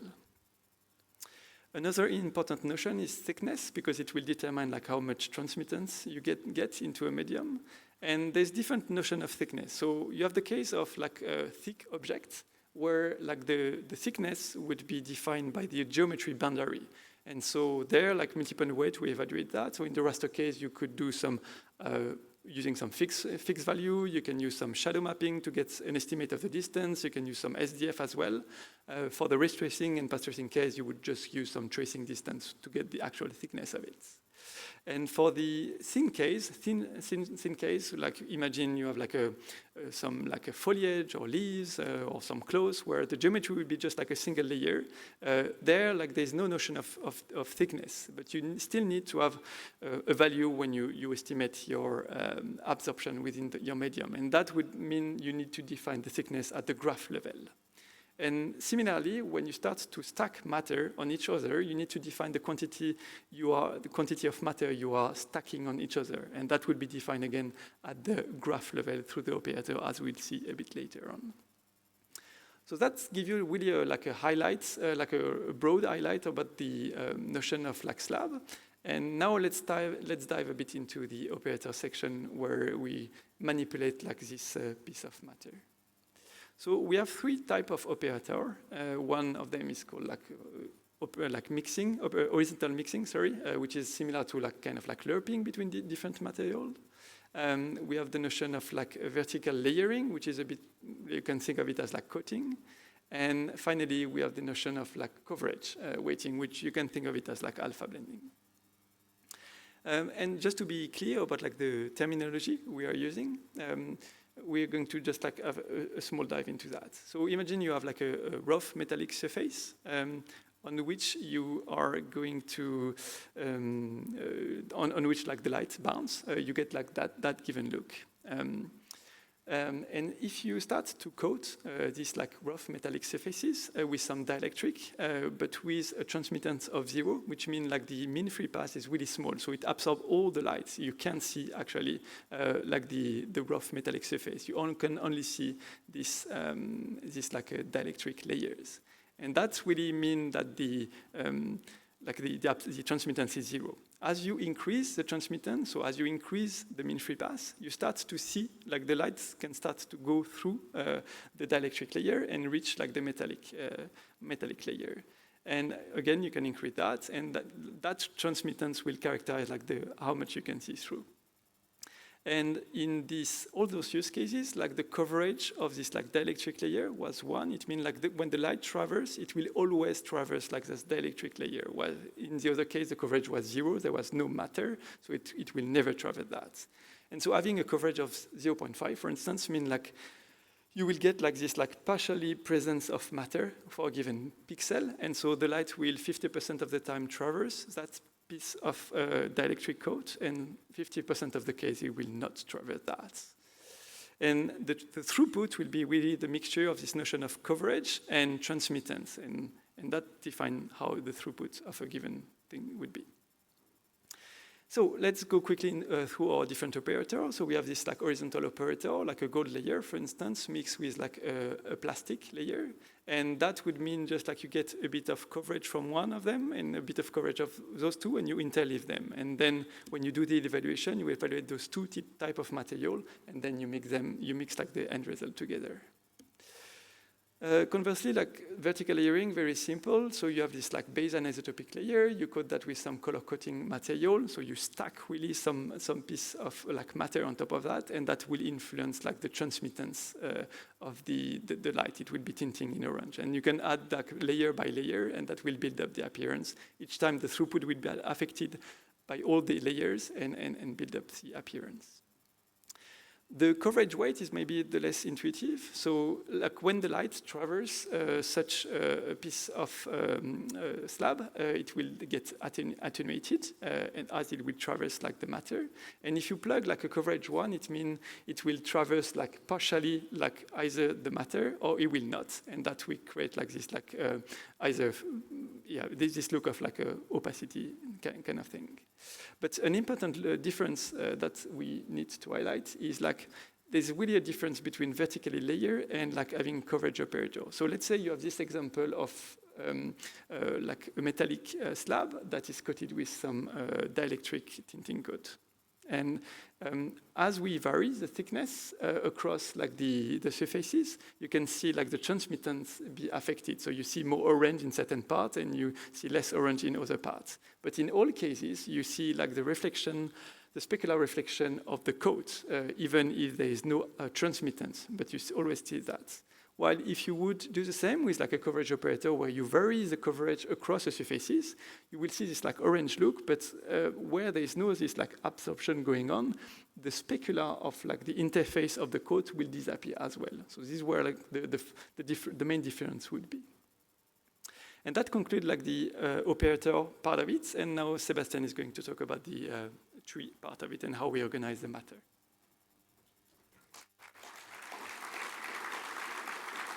Thanks. Okay, as Charles presented to you, you can see that now we can define a material by assembling a different piece of matter using operators. But let's see how we use that data to be able to light the material, basically. So here you have like basically a rough, a yellow rough metal covered with like a clear coat with blue specular. And in terms of strata or substrate, that will basically result in two slabs, a slab B, which is the yellow metal at the bottom, and slab A sitting on the top. But we cannot just evaluate those slab lighting independently and accumulate, because the slab A should affect the look of the slab B. So that's why we use the substrate tree to represent that material topology. To be able to evaluate a list of closures. So I'm going to explain. In this case, you can see that you have the vertical operator appearing in red, and each of the slab appear on the right or left side, depending if it's on the top or the bottom part. Then from that, you can start to evaluate the list of closures by using the graph, basically walking the graph. So you can see that there's slab A, that will be unaffected by anything. You can just evaluate the lighting interaction from it. And also slab B. However, in this case, you need to go through the top part of the material, which is slab A, and that will affect the look of slab B. Once you have those two closures, you can just basically evaluate them and sum them, and that will give you the correct look. So just to be clear, closures for us is like a bag of parameters that we send to the rendering system that can just be evaluated once, and it will automatically account for the topology, the view, and the light path. So just a bit more complex example to illustrate. Here in this case, you have a carbon fiber metal that is horizontally lapped with a rough metal. And you can see that there's a transition region that is a bit soft. And also on top of that, you have a colored coat, which is like vertically layered on top of it. So that's like a more complex tree representing the topology of that material. And for that tree, we need to evaluate multiple properties. For example, the two-view throughput for each slab, which, for example, will account for the horizontal mixing weight, or the effect of top layers over the bottom, over a slab, for example, like according to coverage and specular transmittance and reflection and roughness, and also to account for coverage weight operators. We also compute some what we call the top transmittance, which is the transmittance affecting a bottom slab according to what's sitting on top of it at normal incidence. And basically, that can be used later when we use the closure from our lighting passes to evaluate the lighting, incoming lighting for the current light direction we currently want to evaluate according to a simple transform. And we also evaluate some rough refraction data, but I will detail that later. So how do we actually use the substrate tree to evaluate all the data we need to compute in order to output closures? First, I'm just going to illustrate that when it comes to coverage and transmittance, but as I said, we evaluate more data, but I won't go into all the details. So first, there's a first initial stage where we initialized all the coverage and transmittance for each slab. So you can see that, for example, the translucent slab has a colored transmittance, while the others represent just opaque, with a coverage of 1 and transmittance of 0. Then we'll start we continue by processing all operators depth first, basically gathering the coverage transmittance information from what comes from each of the bottom part of the tree. You can see that, for example, in this case, the horizontal operator is still represents an opaque surface. It's still coverage of 1 and transmittance of 0. And then we go the same and so on until we reach the root of the tree. And the root of the tree coverage and transmittance basically represent the full material throughput that we can then use to blend the material with the scene, let's say if the material is translucent, for instance. In this case, it's opaque, and we also store for vertical layers a top coverage and a top transmittance, and you'll see why this is important now. So the third stage, when we use that tree, is to walk up the tree and basically see what effects have each operator on slabs. In this case, you have the translucent material that sits on the top. It's basically not affected by anything because it comes from the top of the vertical operator. However, for that carbon fiber material, you can see that it has to go through the horizontal mixing operator. In this case, it will be affected by the mixing weight for the 2-view throughput. And then it has to go through basically the vertical layer operator, and in this case, it will be affected by the top transmittance, represented by that vertical operator. And so on and so on. We do that for each slab, which basically to evaluate the 2-view throughput and the top transmittance for each of them. We also evaluate many other data when we work the graph. So just a few examples. For example, we need to be energy preservative. So in this case, we evaluate how much energy will be transmitted by the specular transmission lobe. So basically, what is not reflected will be transmitted according to IOR and roughness. We also do some roughness tracking. Basically, if the top surface is rough, then the specular lobe will be wider on the bottom surface because all the light ray will be refracted, so it will look like a wider specular lobe. And we also do the same for the view ray. Basically, if you have a rough top surface, it will basically refract the view rays, and so the bottom surface at the bottom will look blurred. And we basically approximate that by the point spread function of the specular transmittance lobe. We approximate that as a Gaussian blur according to roughness and thickness. And in order to be able to do that, basically we separate the top and bottom layers, then we apply a blur and we'll recompose later. So that's it for the tree. Basically, the tree is evaluated for a material graph that an artist has authored for the worst case topology. That is needed because we cannot have a dynamic substrate tree. And then we can, from this tree, we can also recover all the shared local bases for each BSDF, each slab, exactly enclosure. And also we can analyze what features is enabled for each of those closures. And one thing to note is we had to unroll the substrate tree parsing because otherwise, like, no compiler will be able to do that, to compile that dynamically, like the XC couldn't do it. So let's not talk about FXC even. Okay, so now that I've presented to you how we parse the substrate tree and generate a list of closures from there, let's have a look at how do we deal with all the complexity. One thing to note is that is important, we noted, is that there can be a combinatorial explosion of number of closures. For example, in this case, we'll be interested in looking at the slab number 3, that's at the bottom, that is layered with a bunch of different slabs with different coverage. And you can see that there can be different cases. The light and view path can go through the slab 0 and slab 2, or for example, it can go through slab 0 and some air. And that will result in different transmittance and roughness, so different look. And in an ideal world, we would be able to evaluate all those closures. But basically, that would be 6 closures just for the bottom layers. That starts to be a lot for real-time evaluation.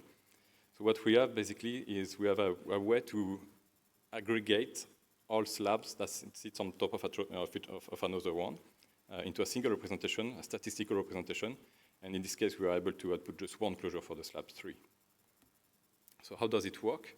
Basically, we represent a slab by some properties, statistic, basically, transmittance, coverage, roughness, and the refraction lobe also. And how, for example, what's the effect of the coverage operator on such a representation? Well, basically, it will only reduce the coverage and not affect the transmittance or the roughness of the matter. And we have other rules for the effect of horizontal mixing different slabs and also vertical layering different slabs.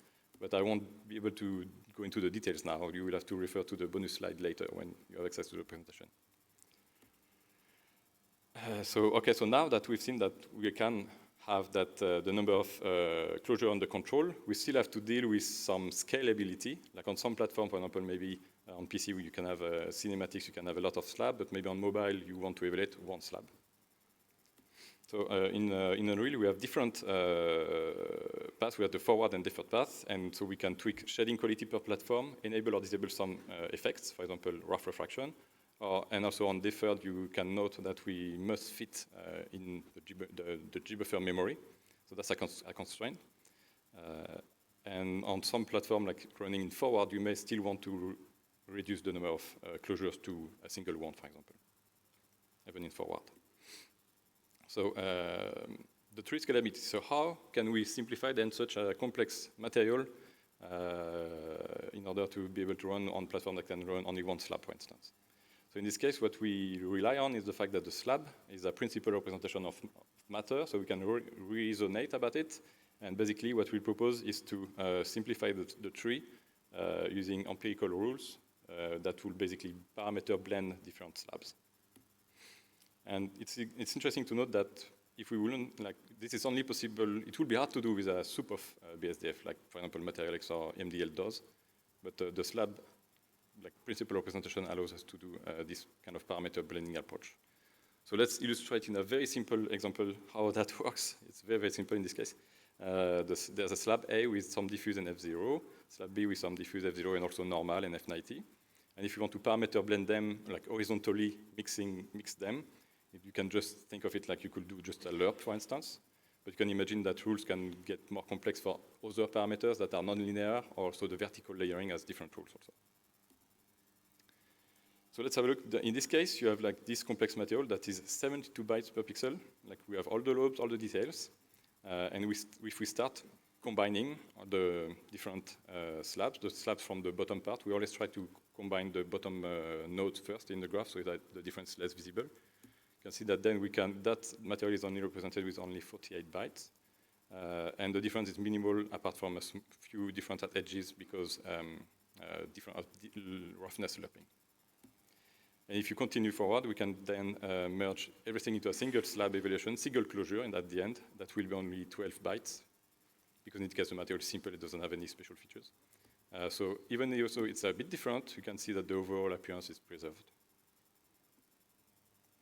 So let's discuss now a bit how we store all those closures and representation. The philosophy is that you should only pay what you actually use. So if a material is super simple, you should not pay a lot of memory, and it should be fast to evaluate. But we should be able to scale to hero asset, basically. And we want to be able to do that decision per pixel. So you know that Unreal Engine has different evaluation paths. For example, we have like the typical deferred evaluation where we have to write the material through the GBuffer. We have forward shading.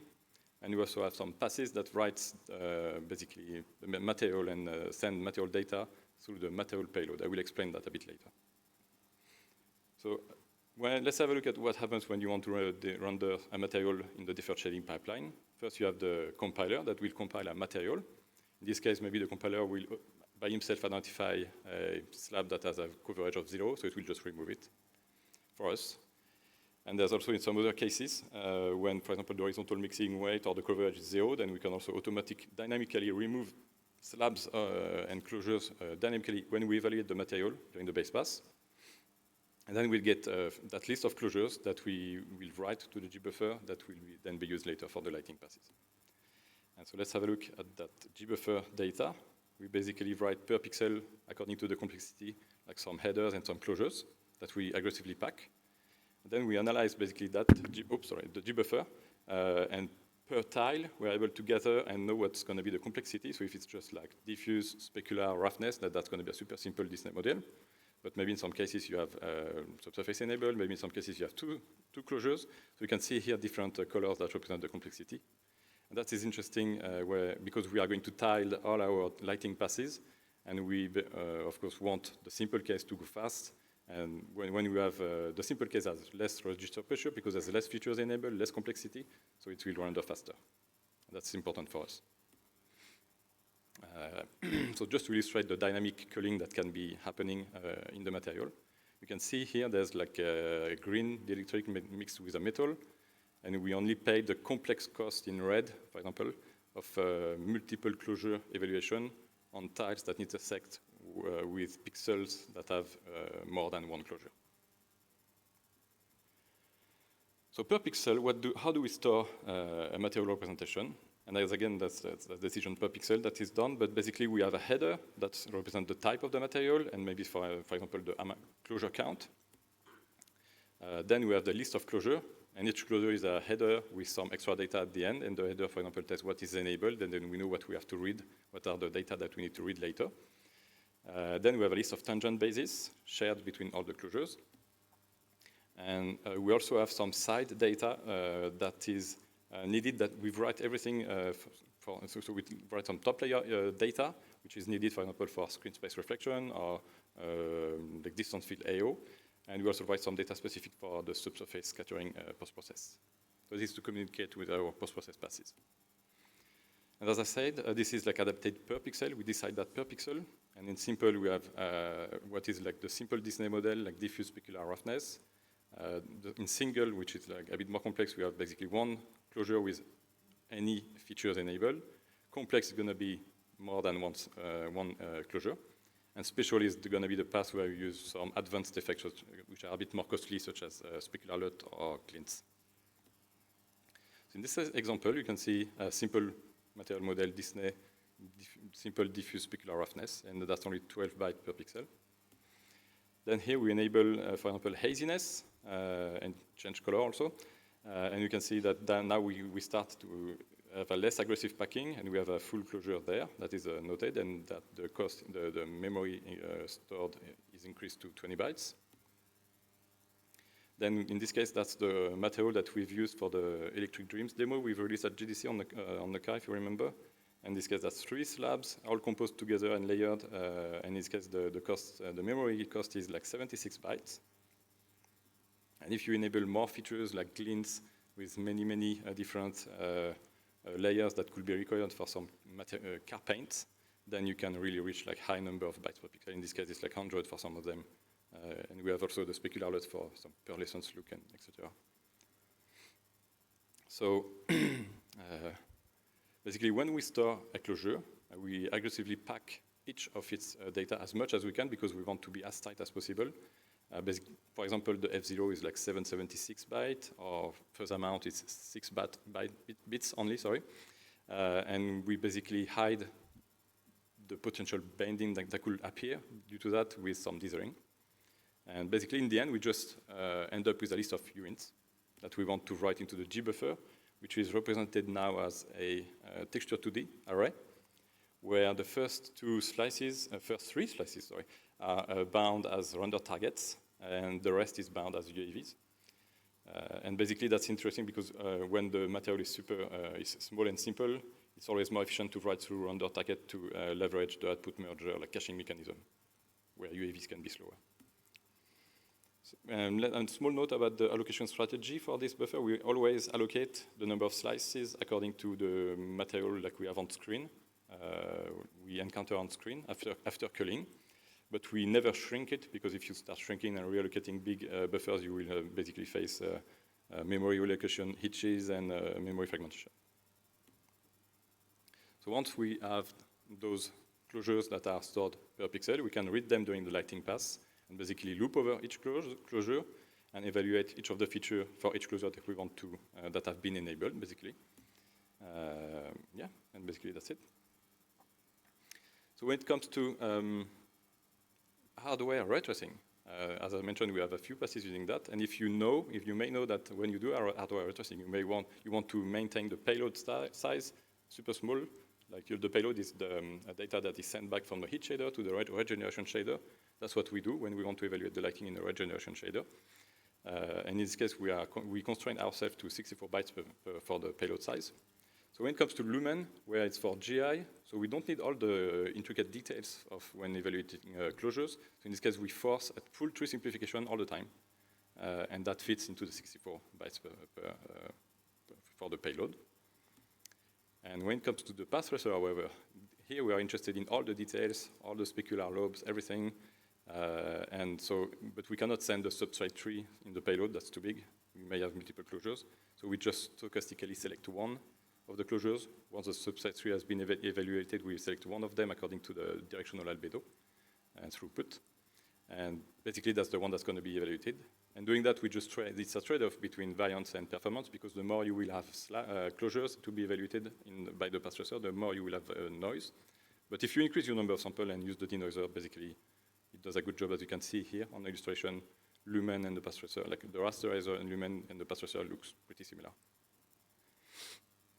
So when it comes to performance now, you will see that the tile categorization we do is very interesting because it helps. For example, you have here the material pass, the material G-buffer laydown and lighting passes cost for the legacy and substrate on PS5 at 1080p, full screen material and lighting. So you can see that in the simple case, well, this is mostly, we mostly are on par, so this is good. In the single case, we are a bit more expensive as of today, and this is mostly due to the fact that we have to write some extra data to communicate with our post-process passes, as I mentioned before, like the top layer data and the subsurface data. And when we hit the complex case, well, then all the cost is going to increase linearly with the amount of closure, and depending on the features enabled, of course.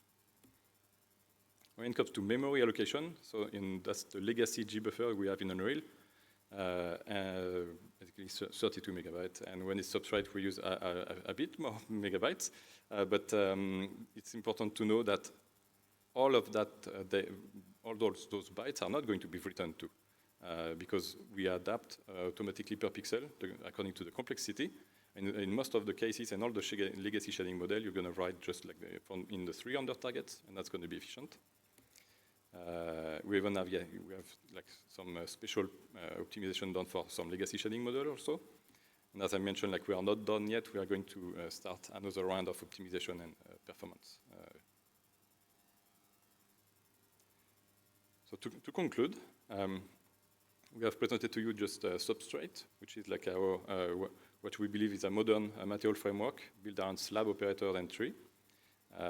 Basically, it's able to represent like simple to hero material that can be used in cinematics and movie style. It's still efficient for all the legacy materials and all the games that will run with it like today.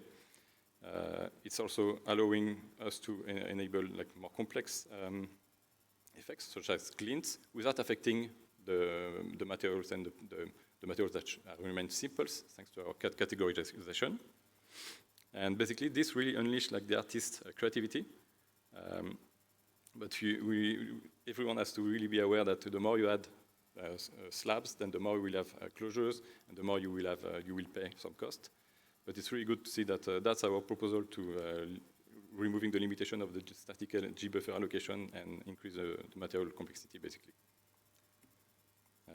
And it's important to have like very good debug tools also when artists wants to debug the material cost also. When it comes to the support, as you noted in this video, Substrate is supported in most of our systems, like the rasterizer, Lumen, or the path tracer. And also we support most of the platforms that we are. There's still some work to be done, but we are getting there. And what is especially important is that the fast paths remain fast, because that's what games also needs to ship. When it comes to timeline, we have shipped the Electric Dream demo last GTC. And now, as I mentioned, we are going to focus on production readiness, so memory optimization, performance optimization, and yeah, exactly. So when it comes to the limitations, the requirements of Substrate is that we need a full dev repass. That is needed because some materials are going to write through UAV, and if you do not early kill your pixel shader, well, there's going to be some corruption. And also, you need like you need a separated decal path to accumulate all your decals, because the gbuffer is no longer blendable. As you noted, it's like just a list of urines now. So that's why you need that. And there are some shaders compilation challenges, because we have added more. There's some, the substrate tree is like, we need to evaluate the substrate tree. We need to evaluate more features per slab. We need also to write sometimes more data. And all that like, has increased the shader size and has increased the shader compilation time. So there's some challenges in that area that we want to fix that and get as close as possible to what we had before. And basically, we would like to also avoid having all those extra buffers like that are needed currently to communicate with all our post processes. And there's some very interesting experiment and discussion to have around user experience, because as you noticed, the slab node is a bit more complex. There's like mean-free pass. That is not a concept that all artists can grab easily. So there's a lot of work and iteration to be done on the user experience, so that some artists don't have to deal that and to deal with all those parameters and just have some abstraction on top of that. In the future, we would like to do more complex energy transfer in between layers, like multiple scattering, for instance, and according to IOR or this kind of things. We would like also to open the door for spectral rendering in Unreal Engine, for example, to simulate metamerism or, for example, fluorescence. And last but not the least, we would also like to have finally like optically thin volumetric materials, like where you can see internal details of a mesh, with like colored scattering, and basically, yeah, basically that. And yeah, that's it basically. Thanks everyone for your attention, and ready to take some questions.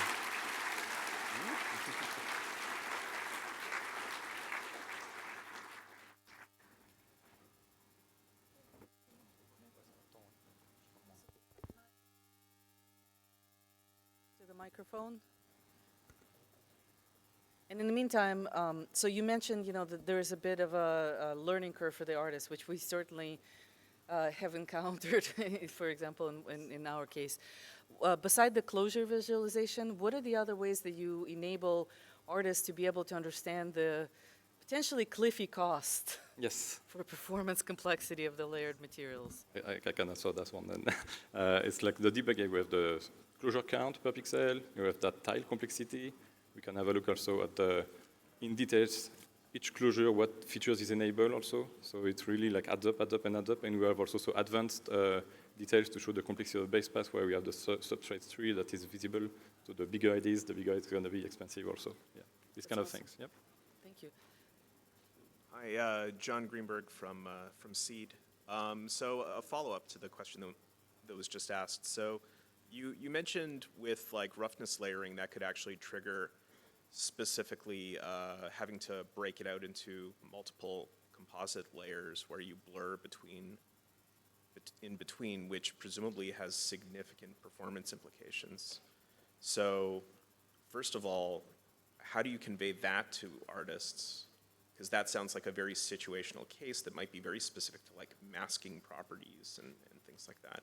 And then how do you resolve that in the ray tracer?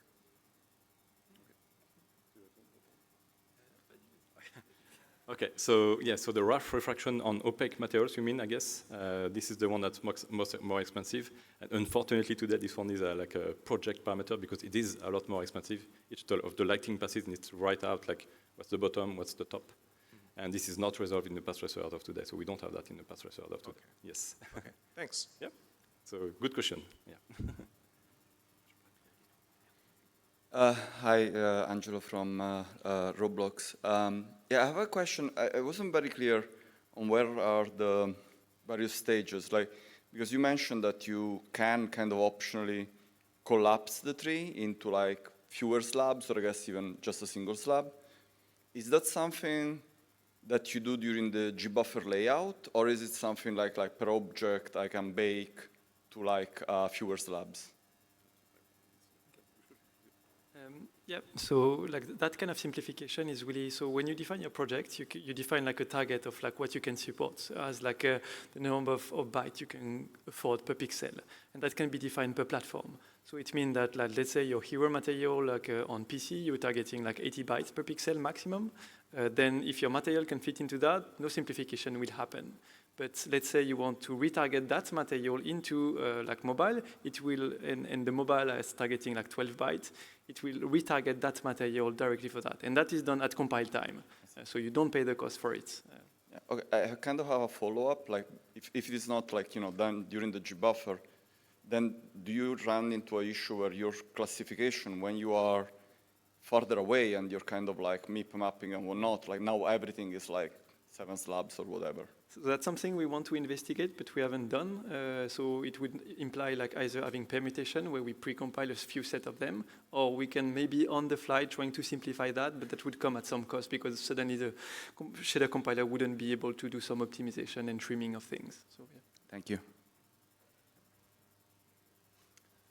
Hey, Seb, Charles. Henrik Halen from Electronic Arts.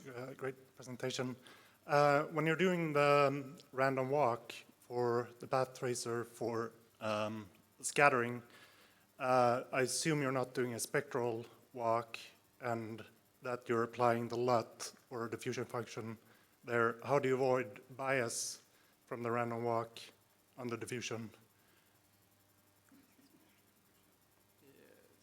Can you repeat like the bias, sorry? Yeah, so if you do a random walk, more hit points will usually end up closer to the shading point because of inherently from the random walk, which will introduce bias unless you account for it when you apply the diffusion, if you apply a diffusion function.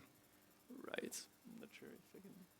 Yeah. So, yeah, I think that's unfortunately, I think that's a general question. Like, substrate doesn't change how we compute the subsurface in the path tracer. So that's basically the same without substrate also. So I think that's more a question for Chris Kula, which we implemented that, but we didn't change that basically. Yeah. So it's the same as basically the screen space. Yeah, exactly. Thank you for the questions, and let's thank our excellent speakers for their talk.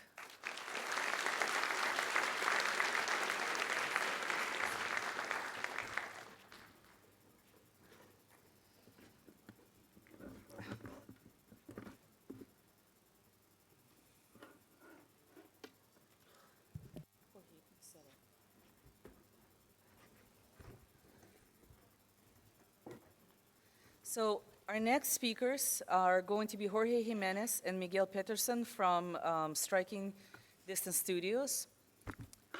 Jorge is the Director of Creative Engineering and General Manager at Striking Distance Studios, Spain, where he pushes the boundaries of what's possible at the intersection of art and technology. He is a passionate real-time graphics researcher with over 14 years of experience, focusing on real-time photorealistic rendering, digital humans and creatures, special effects, photography, and more. He's received his PhD in real-time graphics from Universidad de Zaragoza in 2012. Before joining Striking Distance Studios, Jorge worked at Activision Blizzard as graphics R&D technical director, where he contributed to the Call of Duty franchise on Call of Duty Ghosts, Advanced Warfare, Black Ops 3, and more. He has also contributed to multiple publications, including Transaction on Graphics, Game Developer Magazine, and the GPU Pro series. Miguel Peterson is a senior rendering engineer at Striking Distance Studios, Spain, where he leads the ray trace lighting solutions for the Callisto protocol, additionally working on character rendering, VFX, and UI. Miguel is a driven engineer focused on the convergence between technique, hardware, and aspirations within, continuously motivated by the seemingly endless stream of innovation. Prior to Striking Distance Studios, Miguel worked at Avalanche Studios as a graphics programmer on Central Tech, pushing the rendering architecture, next-generation hardware, and engine R&D. He has actively contributed to Rage 2, Contraband, Generation Zero, and Second Extinction. Hello, thank you for the introduction. My name is Jorge Jimenez, and in this talk we are going to present the rendering of the Callisto protocol. It is a survival horror game that we released in 2022 using a modified version of Unreal Engine 4. The game was designed as a linear AAA narrative experience with emphasis in close-quarter combat, characters, and visual innovation. This narrow but ambitious focus made for something special that we leverage for the technical visuals of the Callisto protocol. I will play next a movie showcasing our game. Lights out, please.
So we work in each piece of technology to elevate one of the main pillars of the game, and that is photorealism. Here we have a render of Jacob, our protagonist, compared with a reference photograph.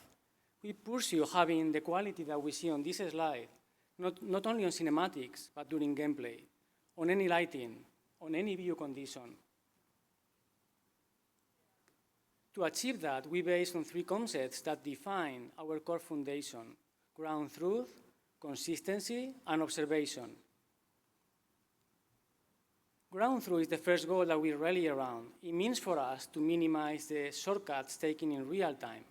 For that, we heavily invested in ray tracing and specifically investigated how much we can do offline before the game even runs, so we can invest the runtime dollars where it matters the most. Ground truth also means for us, for lights, to have large attenuation radiuses, allowing for natural and believable environments. Ground truth is the,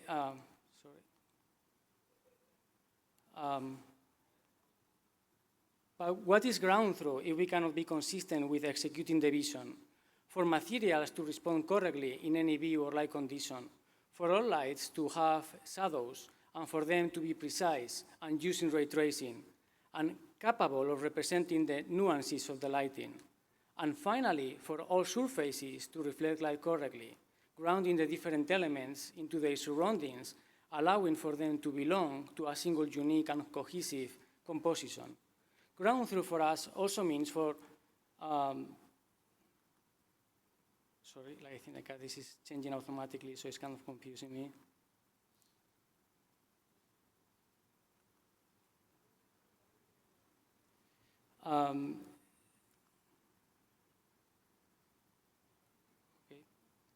So with this goal in mind, we relied in the most robust solution that exists today, which is ray tracing, which accurately predicts how light behaves in the real world.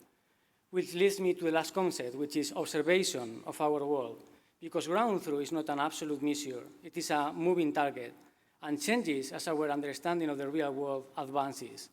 With photorealism in mind, our ultimate ground truth is reality, rather than what our current state-of-the-art models predict.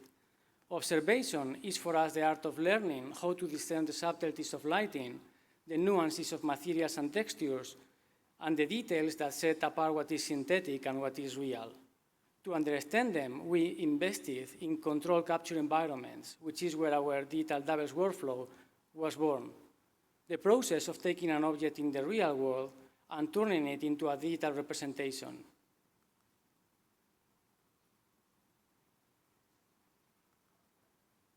Following ground truth, consistency, and observation is not simple. This philosophy set us 47 milliseconds away from our performance target. To put that number in perspective, it is what takes to render 3 entire video games in 60 frames per second. This defined the start of our journey. A journey that could only succeed thanks to this team. 3 years ago, we opened a studio in Zaragoza, Spain, with the main goal of pursuing visual innovation in video games.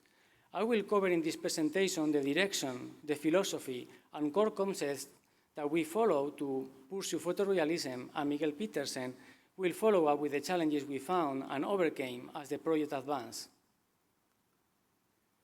So, we often take concentric circles when trying to resolve a problem. But in my experience, there is often a clear path to what has to be achieved. But rather than taking it, sometimes we take side turns. For example, the physics of the light transport are fascinating and important for rendering. And I personally heavily invested on this in the past. The more I understood the models we use to render, the more I realized how incomplete they are on certain aspects. Hoffman presented in 2019 how using the more accurate Fresnel equations could yield less accurate results than the slick Fresnel approximation if we don't use them in a carefully precise and correct way. There are multiple steps that we have to take into account for the Fresnel equations to be accurate, and you need all of them to be the slick Fresnel approximation. We can make a similar observation regarding approximations when trying to find the correct value to use for the reflectance of the eyes. If you go by the book and you take the index of refraction of the tear film, which is the most obvious choice, you get 2%, and that's too low in many situations. Surprisingly, both the eyes and soap bubbles have a common property. They showcase a phenomenon called thin film interference, which causes the color variations that we can see on this image.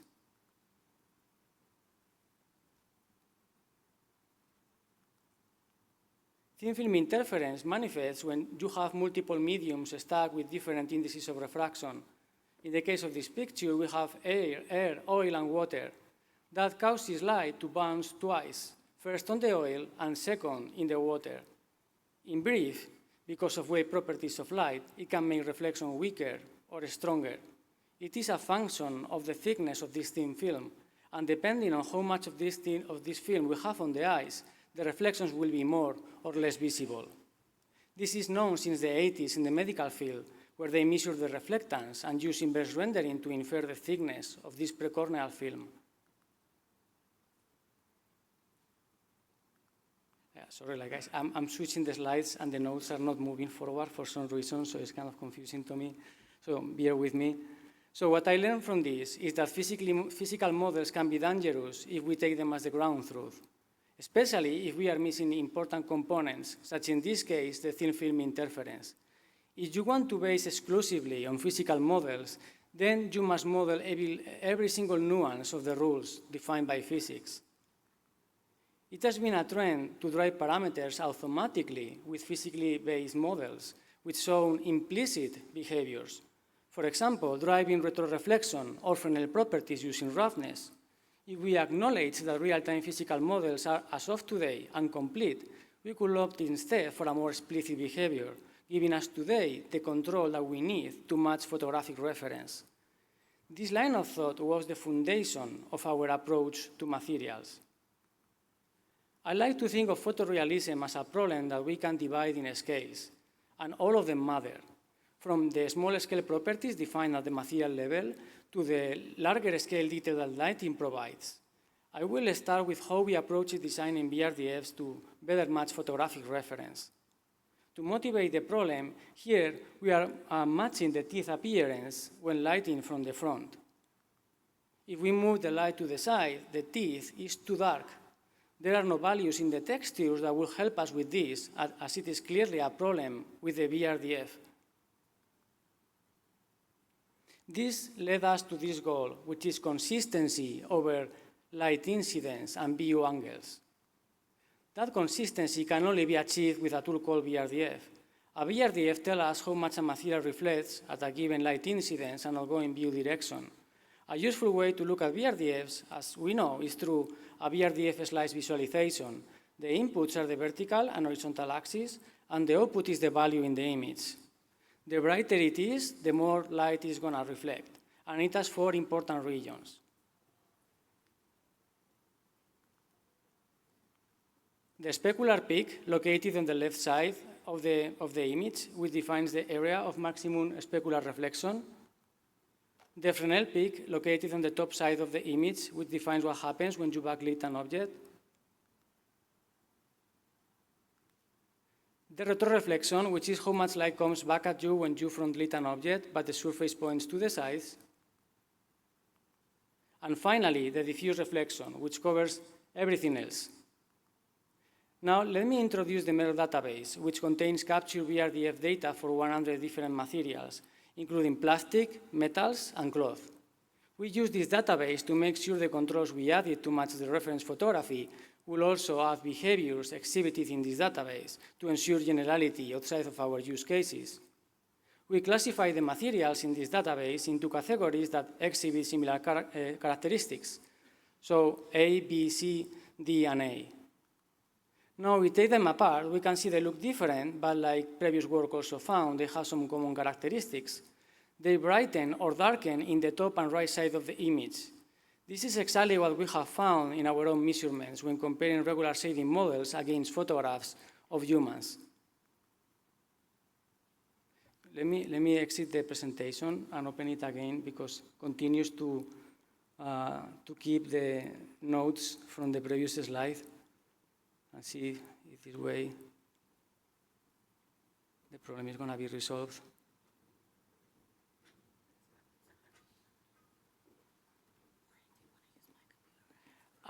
Maybe I can try again. It's like showing the notes for the next slide rather than the one it's showing. Okay, so I think I was on this one. Okay, doing the same.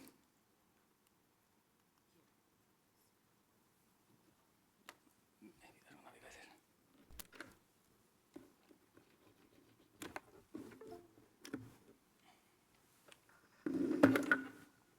First try if it works. This is the previous version of the slides. Oh, is it? Yeah, I think we didn't. Okay. So I think I'm gonna need to continue like that. Yeah. Maybe it's because the presentation is too big. I don't know.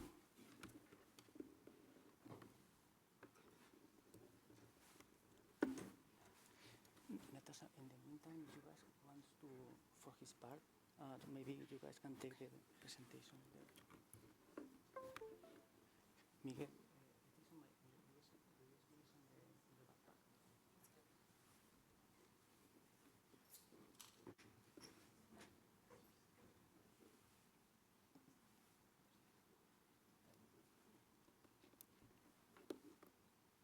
What? Okay.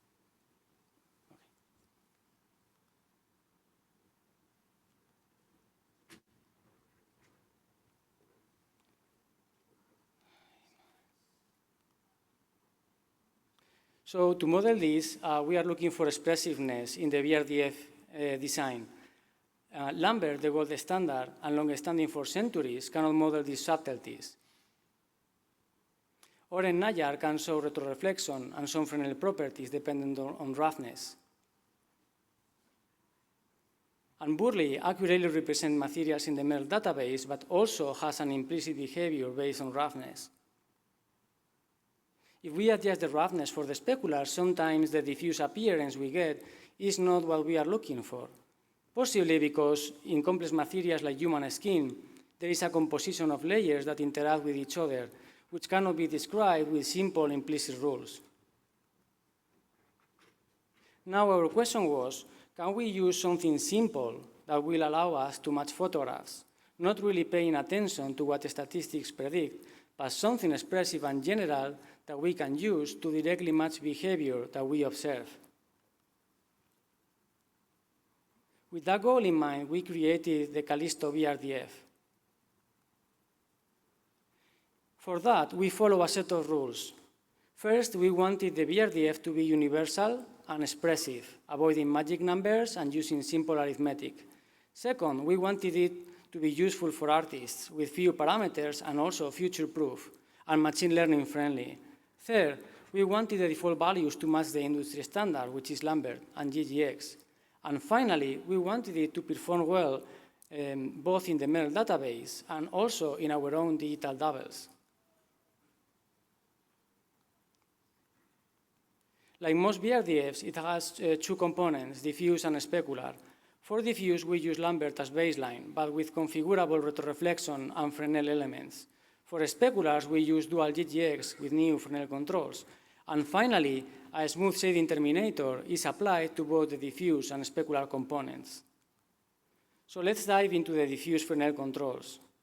They allow to brighten or darken the Fresnel response of the diffuse to taste, and to control how fast that happens with a fall-off. We found these controls to be important for teeth and for eyes. If we match the albedo of the eyes for frontal lighting, then when we are side lighting, as we can see here, they will look too dark.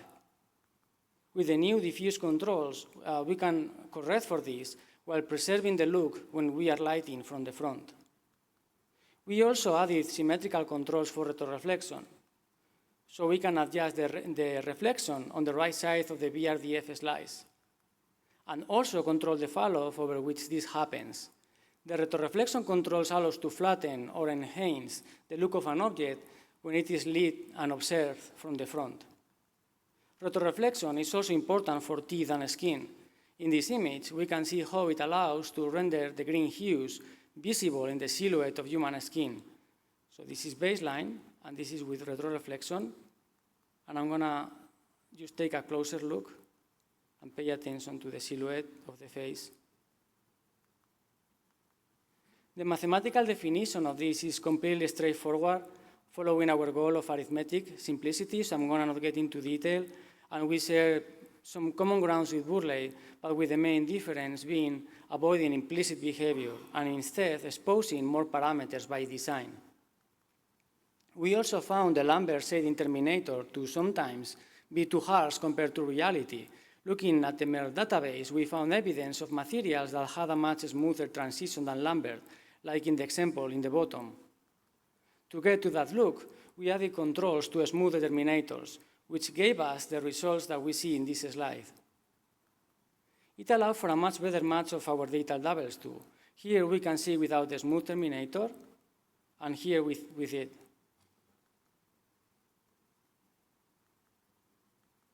The implementation is straightforward, so I will defer again to the offline slides for more details. We also love to backlit portrait shots. One problem with them is that the standard rendering techniques lack control over the specular Fresnel peak. And remember, what we have just presented was related to the diffuse response, not the speculars. We verified that the Hoffman F82 parameter gave us the Fresnel controls that we needed, but we wanted to evaluate if simpler solutions would be sufficient. In that context, a simple change of the exponent in SLIC gave us the control we needed. So rather than hard-coding to 5, we expose it as a parameter to control the behavior. Applied to skin rendering, this is what we get with the standard Fresnel controls, and this is what we get with new ones. The implementation has two features. The first one allows to control the power of a SLIC Fresnel, and the second one allows to fully remove the Fresnel component completely, which proven useful for matching some materials in the MERL database. With the goal of being universal, we designed this in tiers. The first one, which we call based, only exposed 3 controls: the intensity of the diffuse Fresnel and retroreflection, and how smooth should be the terminators. The second tier, called advanced, allows to specify the color of those components, the value at which they peak, and dual specular properties. The full model exposes all the parameters, avoiding all the constants and directly exposing them, which we thought useful for machine learning techniques. So how we use this in practice? We first set the most basic parameter, the base color. Next came roughness and metallic properties, as usual. If the speculars cannot be matched with a single load, we adjust the dual specular properties. And then we set the diffuse retroreflection, paying attention to the silhouette of the object, to flatten or enhance the shape of the object as shading turns around the object. And then we turn the light to the side and take a look at the smooth the shading terminators as necessary. And finally, we turn the light further to adjust the Fresnel properties, both for the diffuse and for the specular. The next question is how this model does against the MERL database. And to answer that, we selected 2 materials per type, and we fit them with both Burley and Callisto. Given the explicit controls, it is to be expected that it matches well the capture data, showing less error. For time constraints, we are leaving the remaining comparisons to the offline slides for you guys to see later on. All this is great for rendering the balls that we often use to experiment with shading techniques, but some objects are a bit more complex than that. Going back to our photorealism scale figure, events that happen at patch level play a huge part in the realism of an image, from texture authoring errors to microshadowing and global illumination. Every surface point has a different look, and it would be perhaps naive to think that we can represent all of them in the same way. To match reality, we often take and start in the statistical models that PBR give us.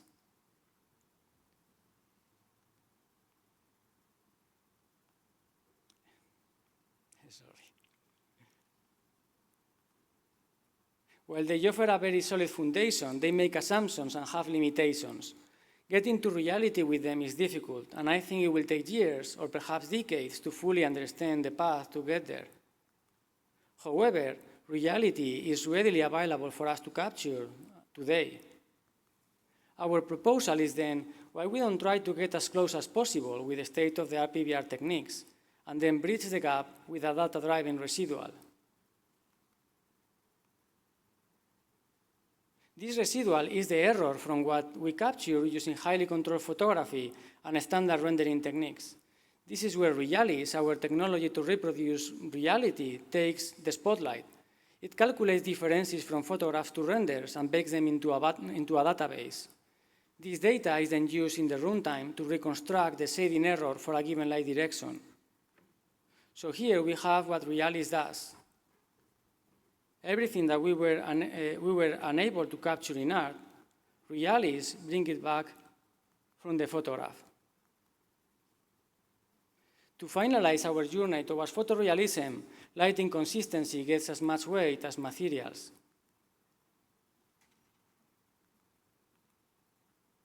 To achieve photorealistic results during gameplay, all lights have to behave in the same way.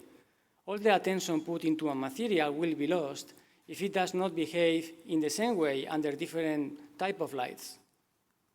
Unreal offers static, stationary, and movable lights, which create a different look on the materials. Stationary lights are the most accurate ones, so we wanted for them to be the foundation of the lighting of our game.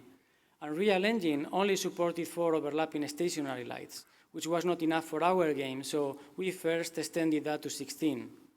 More importantly, we made all the lights full class, and that means they have shadows, they avoid aggressive attenuation where possible, they are fully featured, in that they will look identical in ray tracing, in volumetrics, and when used for transparent surfaces. We also wanted lighting to have a robust foundation, and for that, this means investing in ray tracing.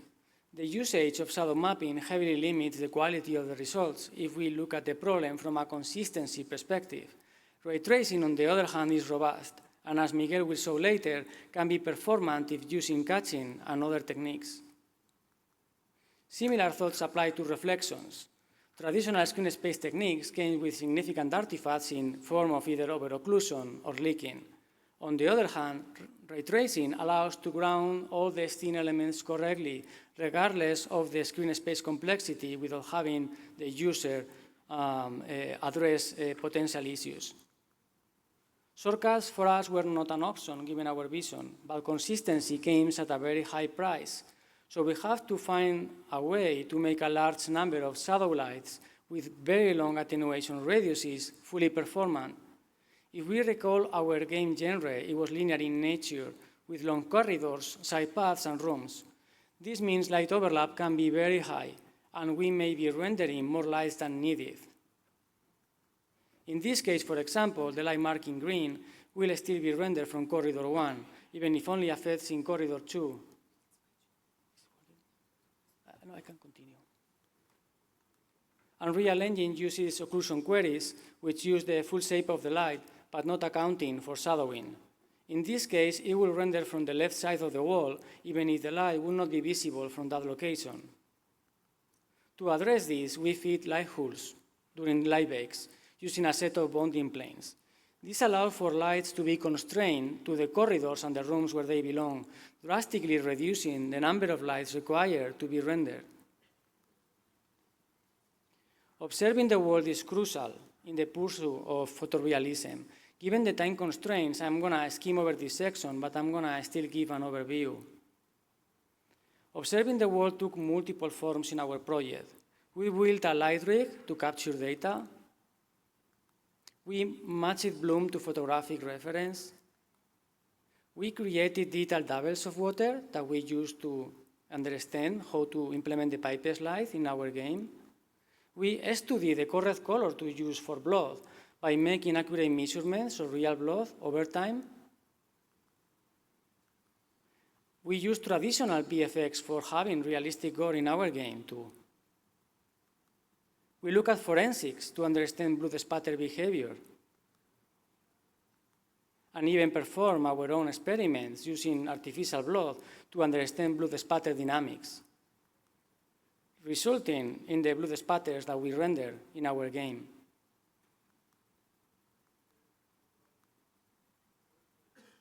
So that was the vision and the theory, and I will now pass the torch to Miguel for him to go over the implementation, the technical challenges we found in our journey, and how we managed to overcome them.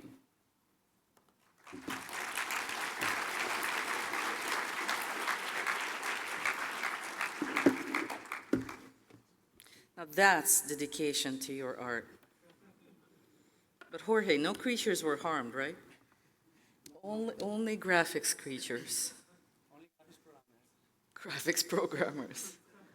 Wait, that doesn't see, that, is that correct? That's the next slide.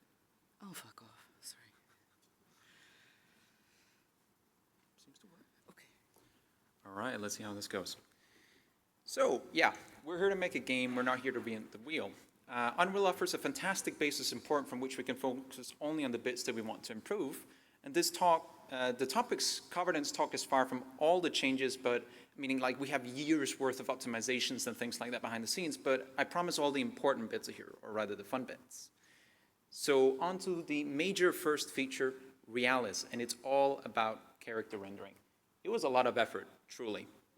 So state-of-the-art rendering techniques are a marvel, truly, but by nature, they're imperfect, and we're approaching the problem bottom up, and we're close, but we wanted to try bridging that gap today.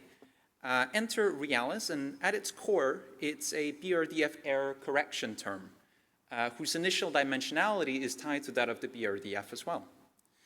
So first, again, I want to sell the impact of Realis once more. So on the right, the photo reference, on the left, the in-game render, and I'm just going to toggle it a little bit. I think it looks good in the presenter here, but I mean, offline slides, please see it in a dark room. It's really good. So yeah, excessive dimensionality is a bit of a problem, right? We need to reduce it as much as possible. And to do that, we limit the scope to diffuse only. We make it view invariant. And we try to make it invariant to most, we can't do everything, lighting parameters and lighting models. And from this, we end up pretty much with just the incident angle of the light. So that's a good step. But there's more. What about the actual error itself? We saw two choices. Either we go full RGB, 3 dimensions, or simply luminance. From our test, simply luminance was a very close match to the quote-unquote accurate RGB delta, so we went with that. We represent the error associated with a given lighting vector through spatial distribution, specifically spherical Gaussians tied in model space. Now, this didn't end up being a uniform distribution due to sparse input data, so the optimal distribution is then converged and computed offline.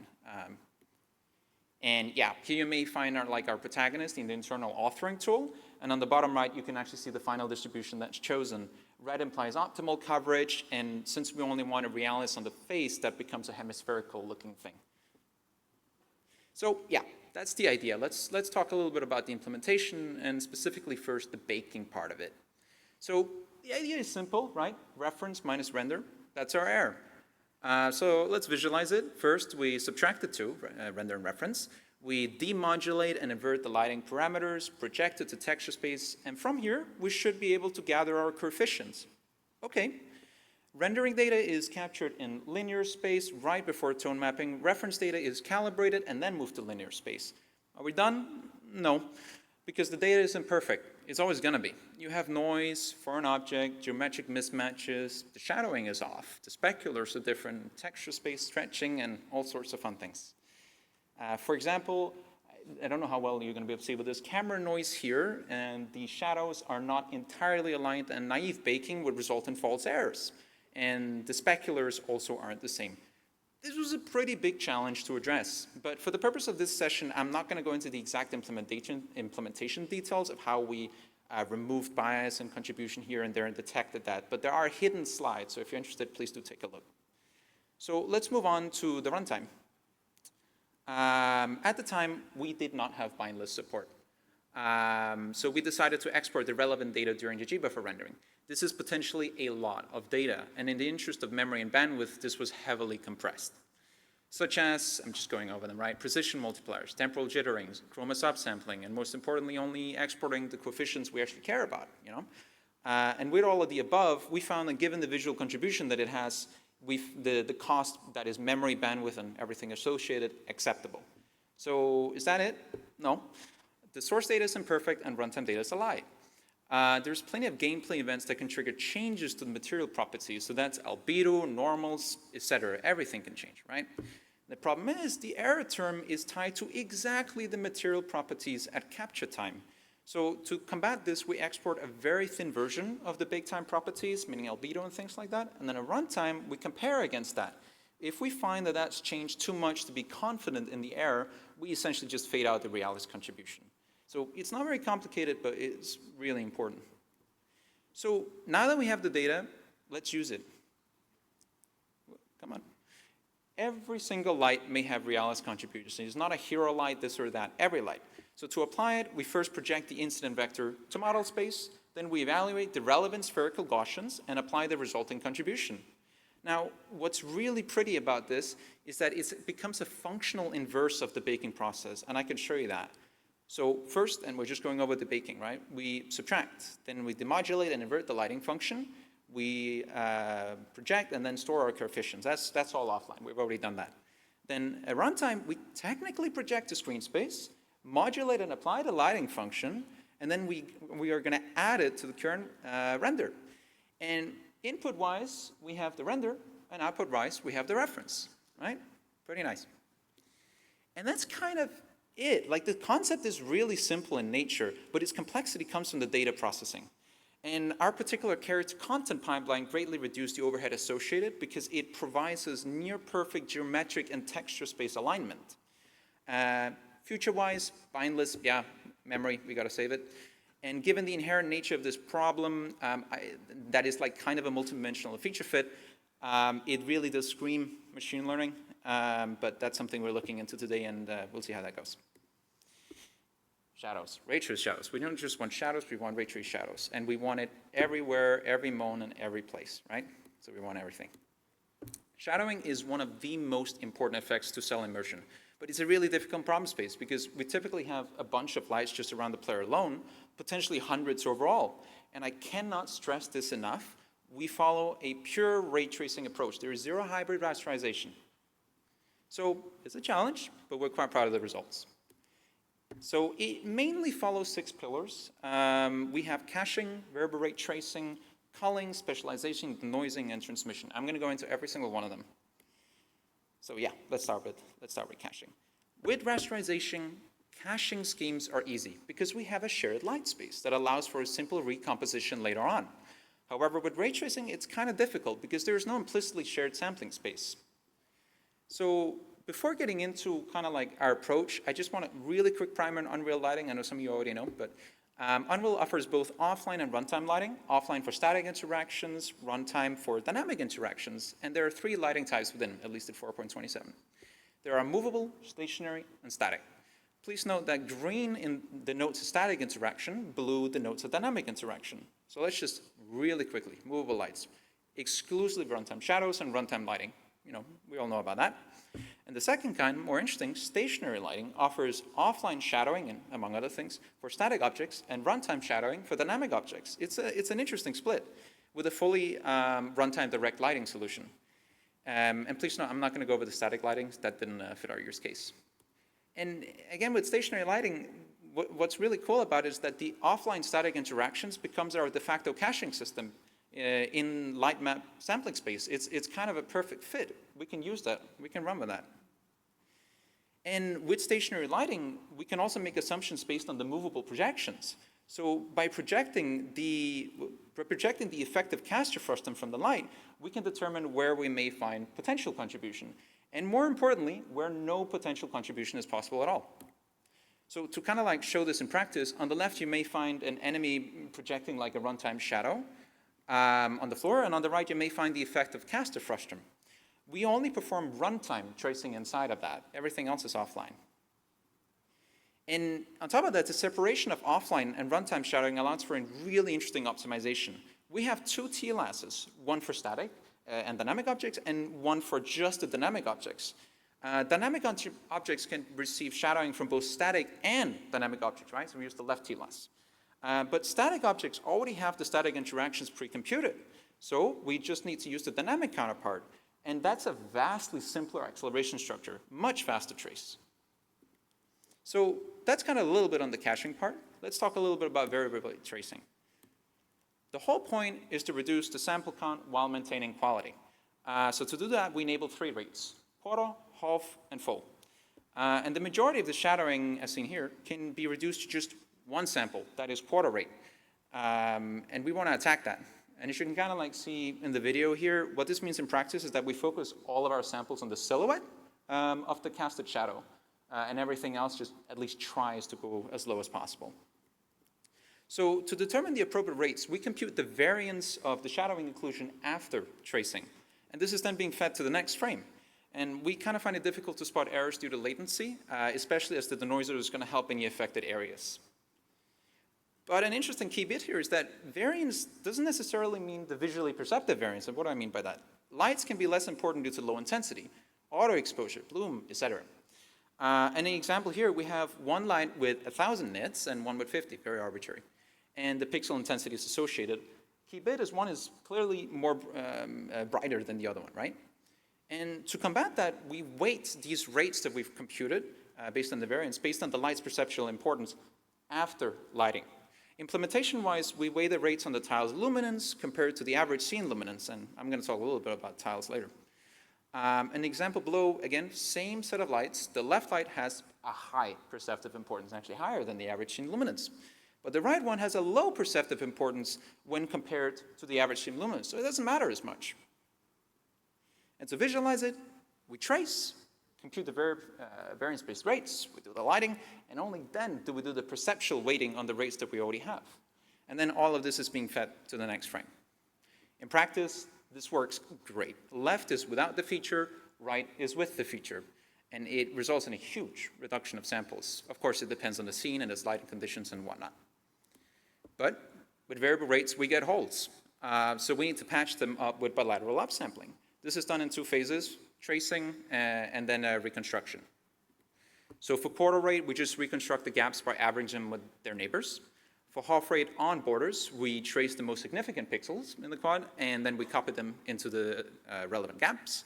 And then for half rate on flat areas, we employ diagonal sampling. And then we average the texels to fill the gaps. That's kind of it for variable rate tracing. Let's talk a little bit about culling.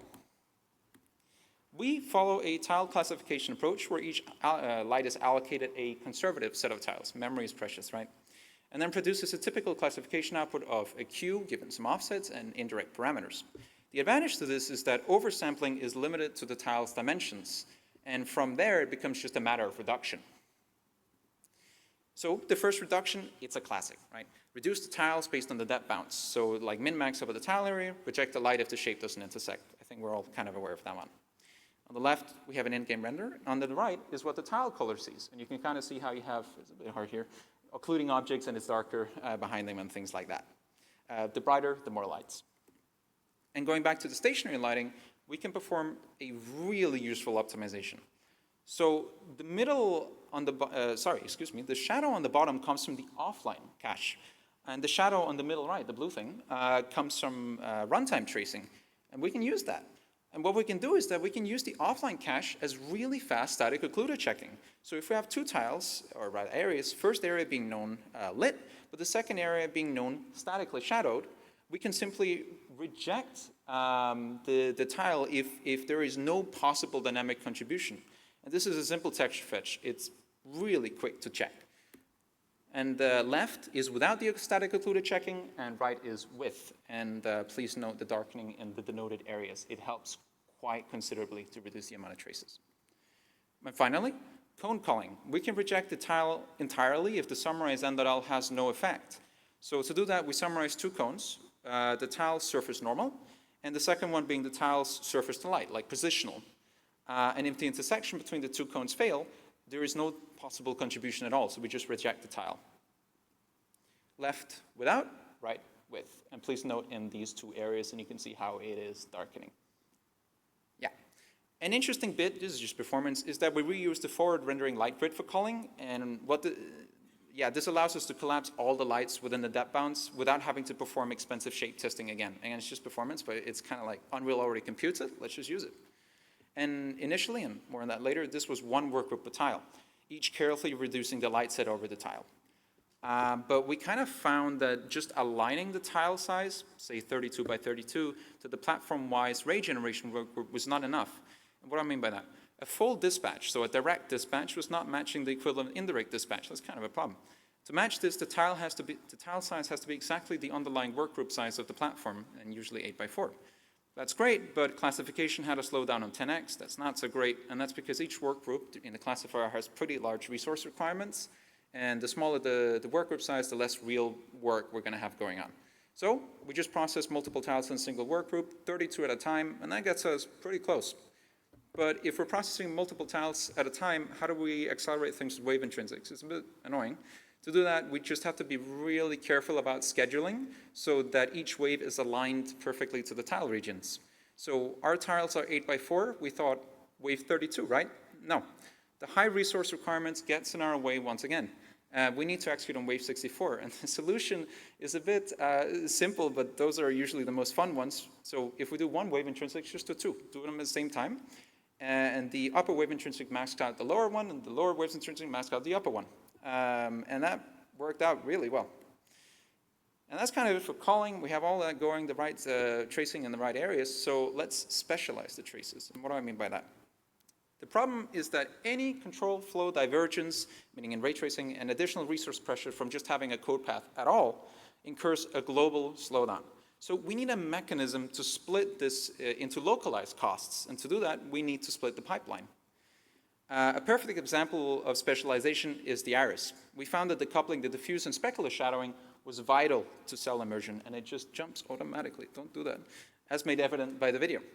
But this, of course, applies to traces per sample. Now we can jump. So we need to reduce the amount of work we do per traces. We do that by employing compile time feature selection based on the shading model.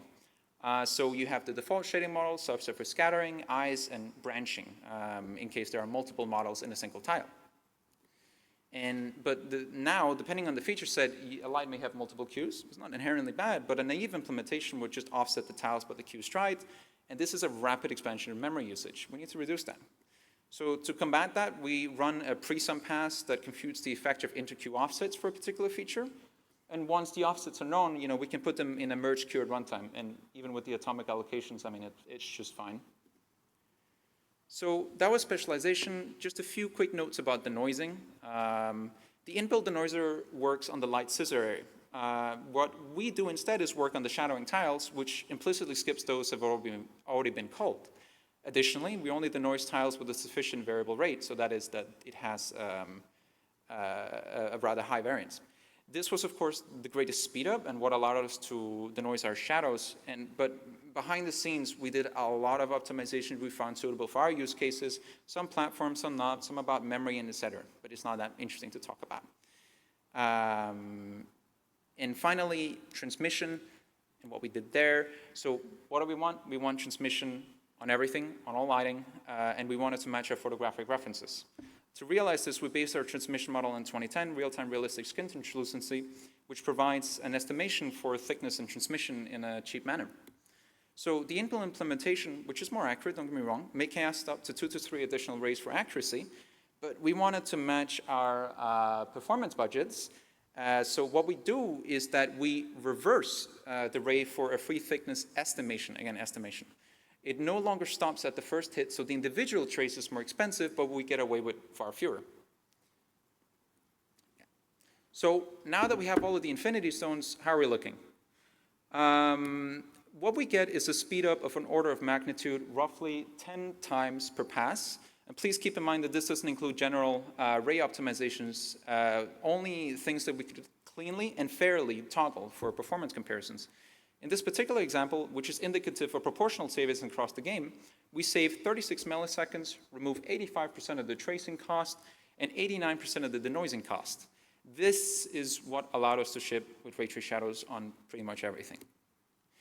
How does it compare to rasterize? Is an important question. It's not that bad. There are certainly cases where rasterize is far ahead, but we're not that far behind. And please keep in mind that this is an inherently unfair comparison because the ray trace result vastly exceeds the rasterized result. That was shadowing. Let's talk a little bit about reflections and what we did there. As with shadowing, the goal is pretty much the same thing. We want reflections on everything, so that's opaques, translucents, and we want them with shadowing. We want to try to approach ground truth as fast as we can. So let's start with the beginning, shadows.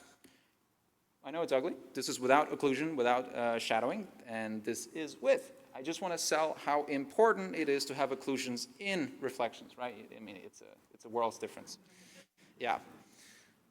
So it's visually significant, but the traces are exceedingly expensive. The best thing we can do is reuse the offline cache I mentioned earlier. The absolute majority of shadowing is already computed by Lightmass. Lightmass is Unreal's light baking. So we can get free stationary on static shadowing. Great. So on the right-hand side, all the shadowing is a simple texture fetch. It's all static geometry, extremely cheap. However, for movable geometry, such as in the center Jacob, that's our protagonist, it remains a runtime trace, right? It's not baked.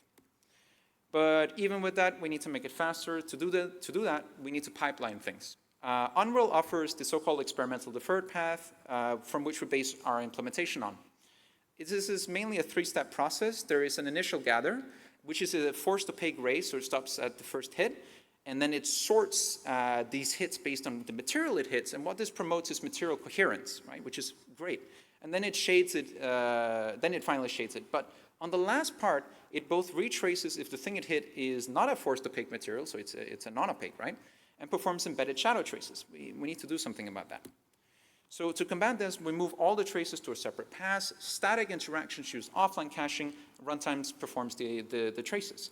And then all the shadowing data is packed and then fed to the shading pass. This greatly helps the scheduler, and something later here is that the reduced resource usage, meaning within the individual passes, is of benefit to asynchronous compute and related. So that's kind of it about the shadowing. Let's talk a little bit about the translucence. When we talk to translucence, we're referring to things such as mirrors, glass, eyes, and things like that. So potentially, it's a reflective surface above opaque geometry. The inbuilt solution casts additional, there's like a ray tracing for translucent experimental path. It casts additional rays potentially per layer, but we are already barely in budget at this point. So whatever we want free translucent reflections, but we can't cast any more rays. It's a bit of a conundrum. Introducing the T-buffer. The T-buffer, T being translucent, is essentially just a geometric pass that renders the frontmost translucent geometry. And we can use that. So if we know the frontmost, on the left-hand side, you may find reflections where the primary ray is derived from the T-buffer. In this case, it's a glass pane. And on the bottom, you may find reflections where the primary ray is derived from the G-buffer, all opaque. And I really like this picture. Implementation-wise, to avoid casting more rays, the reflection ray simply uses the T-buffer if it's closer than the G-buffer. Given that this may result in multiple layers, right, last being the G-buffer, the frontmost layer always ray traces, and all the successive layers, even translucents, either use probe fallbacks or SSR, whatever has the best visibility at the point in time. And something I really should note, we tried a lot of heuristics, like, I don't know, do we guess based on roughness, environment BRF, what's probably going to reflect the most and where? It never worked. It worked for some cases, it broke somewhere else, and it was frankly a mess. So for now, we're just doing this. We do have some hidden slides on research, if anybody's interested. That's kind of it on translucence. Let's talk a little bit about lighting reuse. When I say reusing screen data, I am not speaking in the hybrid sense, meaning we are always ray tracing. We have perfect occlusion data. We don't rely on screen space traces. It's really important. What I mean by that is that we reuse lighting data from previous frame, just the lighting data if it's available. Why? Well, first, performance. Second, and more importantly for me, is while our BVH is really close to parity with rasterized, it's not all the way there. It's missing a few things, namely large Niagara particles, certain decals, and things like that, mainly for performance. And this is where reusing screen data really helps. This is BVH only, so it's not bad, but it's, it's missing the particles. And this is with reusing screen data. And I mean, it's better.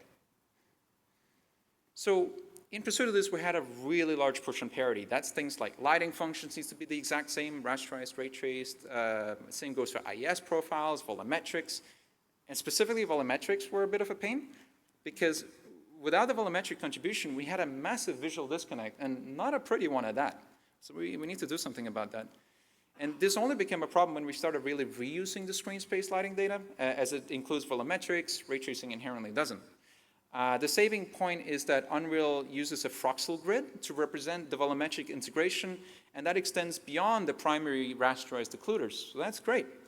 So, meaning if we have like the screen space sample, so that already includes, right? So in ray tracing, what we do is that if we determine, hey, we're not using the screen space, we're using rasterized, we're using the ray trace result, we just resample the already pre-integrated volumetric space. So that's great.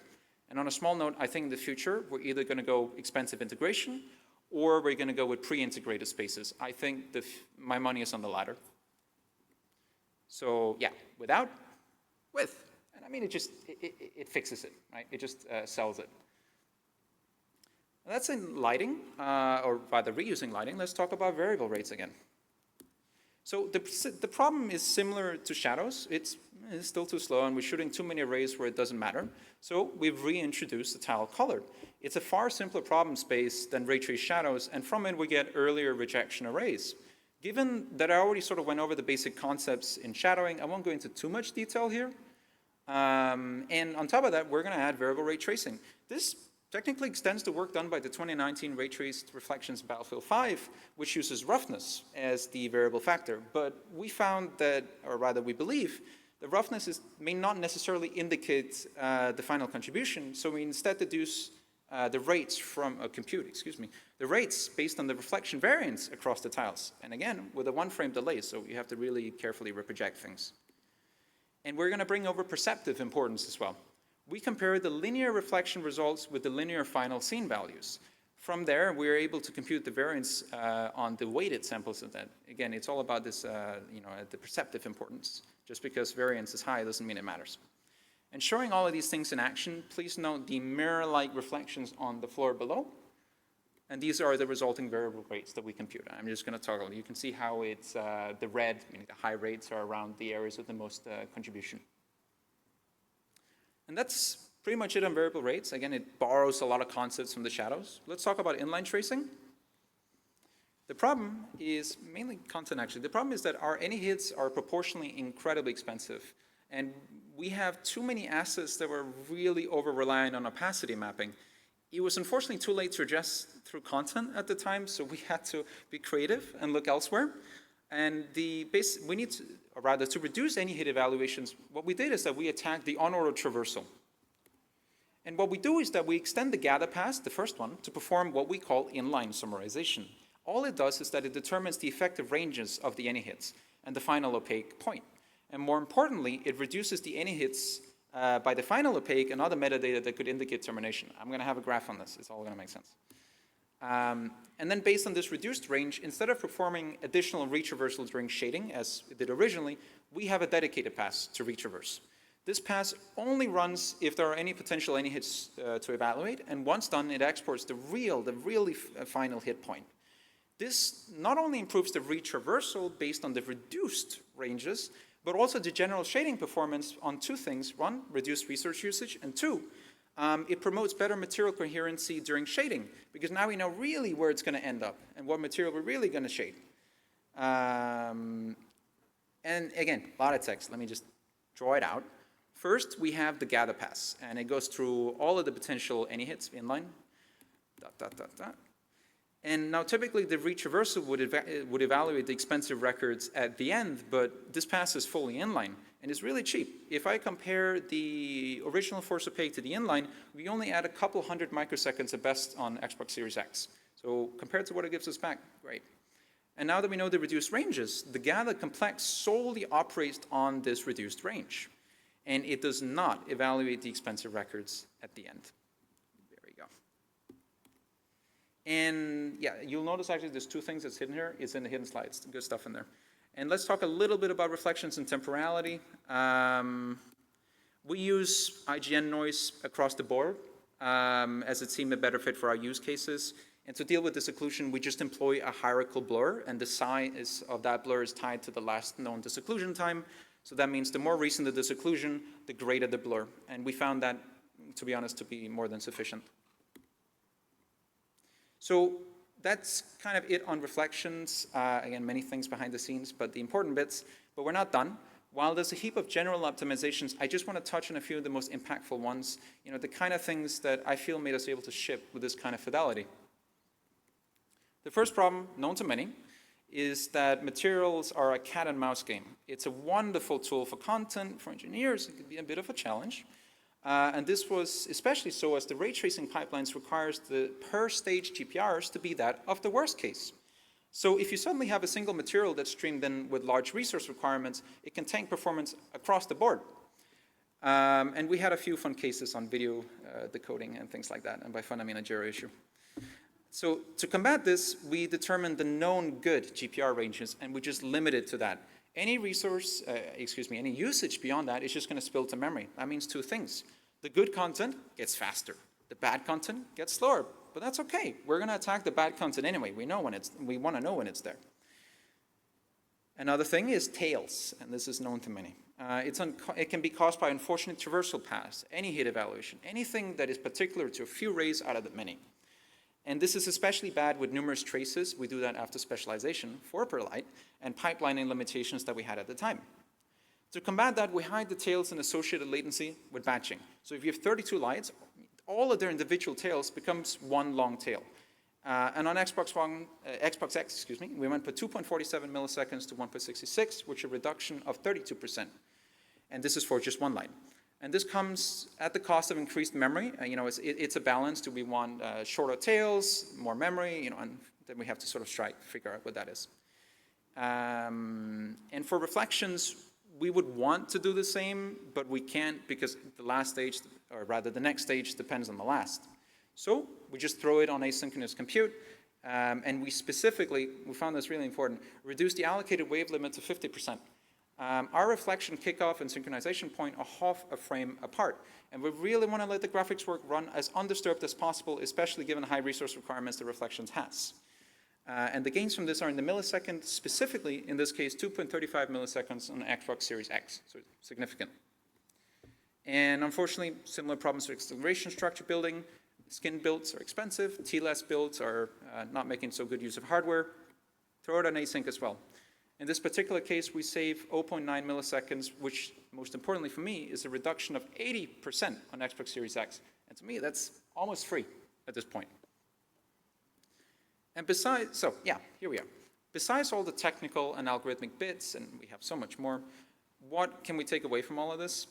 From my side, algorithmic and platform optimizations are great, but they don't get us all the way. What we need to do is we need to optimize for the content that we have. Any generalizations or assumptions you can make because of it. And it's my belief that we aren't really that far from matching rasterized performance in ray tracing.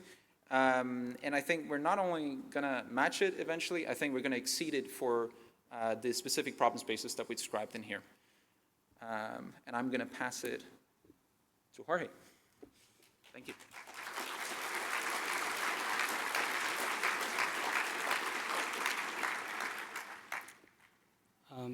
So I'm now thankful that I decided to put the vision again, so I'm going to be able to have another try now that hopefully the nodes are not going to move around. So to summarize our journey, I would like to get back to this. So during this talk, we have shown how we follow the ground truth, how we avoid the typical real-time shortcuts, how we invested in ray tracing and in accurate lighting, how we have pursued consistency in the materials through new expressive BRDFs and realis, and also in lighting by allowing for accurate shadows and reflections during gameplay by having almost the majority of the lights to have these features enabled. And finally, we have shown how we learn from the real world through observation and how we use that as the true ground truth for us to follow. So that concludes our talk. I would like to thank you for your attention, and if we have some time left, we will be happy to answer any questions that you may have.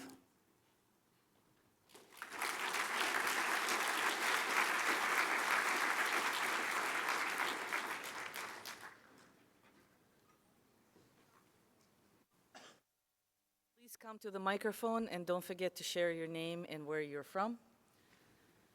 I guess while people might be doing that assembly, I have a question to you. What were the major learnings in terms of the content pipeline from the ultra-realistic humans that you guys, were surprised by or challenged by that were major learnings? I think in that regard, for me, the major learning was that art and technology have to cooperate very closely together. And when they work separately in isolation, it's impossible to get to the goal. I think sometimes because of the different target, when that's not defined well, and that's something I also experienced in the past. So what is realistic, if you don't have ground truth, is very hard to follow, right? Some people may be thinking it's looking too lossy, it's looking too rough, and you never get to what you want. In this case, we invested in having a reference, and that was our north, and we followed that. So both art and technology, we were on the same page, and the major content difficulty that we found, and that I think we overcame, at least for characters, was to have that tight cooperation and making sure that the engineers will learn and love and appreciate art, and then artists will also have the same appreciation for the technology that we are creating, so both sides can speak on the same language. Thank you. Hey guys, Matt Yan, Santa Monica Studio. Super good talk, that was awesome. I had a question on your reflections, namely with volumetrics. If you're sampling the integrated volumetric buffer, that's usually integrated along the view vector, but you're sampling the volumetrics along the reflection vector at that point. Did you guys run into a lot of artifacts, or was it just not an issue? Yeah, I see what you mean. So the answer is we took the cheap way out. Yeah. It worked well enough for our use cases. We are not doing this in, let's call it reflection space. We're doing this in view space. And meaning in view space, meaning where it would be, rather in view space. So yeah, we honestly didn't really notice any artifact. It blended surprisingly well. But I think our specific use cases of volumetrics were perhaps a bit easy on that. If you had more complicated, more high frequency, one thing passing through the other, and modulating transmittance, absorptance, and everything, you might run into issues. Yeah, and in that case, it's either, well, I mean, if you have that complicated of a setup, I would think you need to integrate along the array as well. And that sounds expensive. Yeah, that's my experience. Cool, thank you so much. Hey, it's Gabor here from Embark Studios, Sweden. Hello. Thanks for the great talk. Amazing tips in how to optimize ray tracing stuff.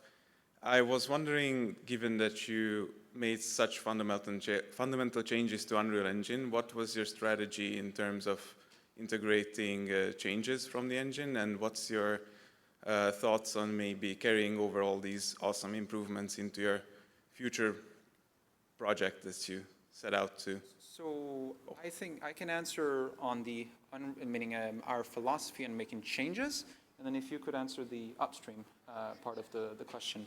So on the question, the philosophy on how we change things, I mean, again, we see it as a base. We have a template, an amazing template at that, so we keep what we love and improve what we can. And there are certain cases, there's a hidden slide that described this actually, there are certain cases where we just found the systems were engineered for something else, really, performance-wise. Something amazing, but just not exactly what we wanted. And in those cases, that's where we are not afraid to go in and pull it out and like put our thing in there, But I don't want to make it sound like we reinvented, like all of the ray tracing systems in there. There's an amazing amount of pipelining needed to make something like that work. And that part we definitely didn't touch. So yeah, we keep what we like and we improve what we can and replace what we must. That's sort of like that part of it. But on the upstream part of it. Upstream referring to? Meaning I think you asked the question of going back, right? Like.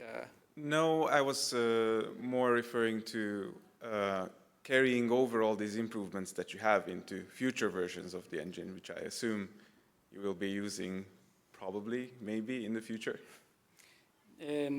We actually are currently going through discussions about that, and we have found difficulties in the past, like you switching from 4.5 to 4.6, that was difficult, to 4.7, it was easier because we learned some important steps that we have to make to prevent issues from happening. But basically we started very conservative and we became even more conservative in some ways. So anything that we predict can be an integration conflict in the future, we try to not touch it. So for example, in the beginning, we were changing we were changing some of the materials to not use the material graph and to have more code written by graphics engineers. And I think that was a mistake because that's going against the design of Unreal.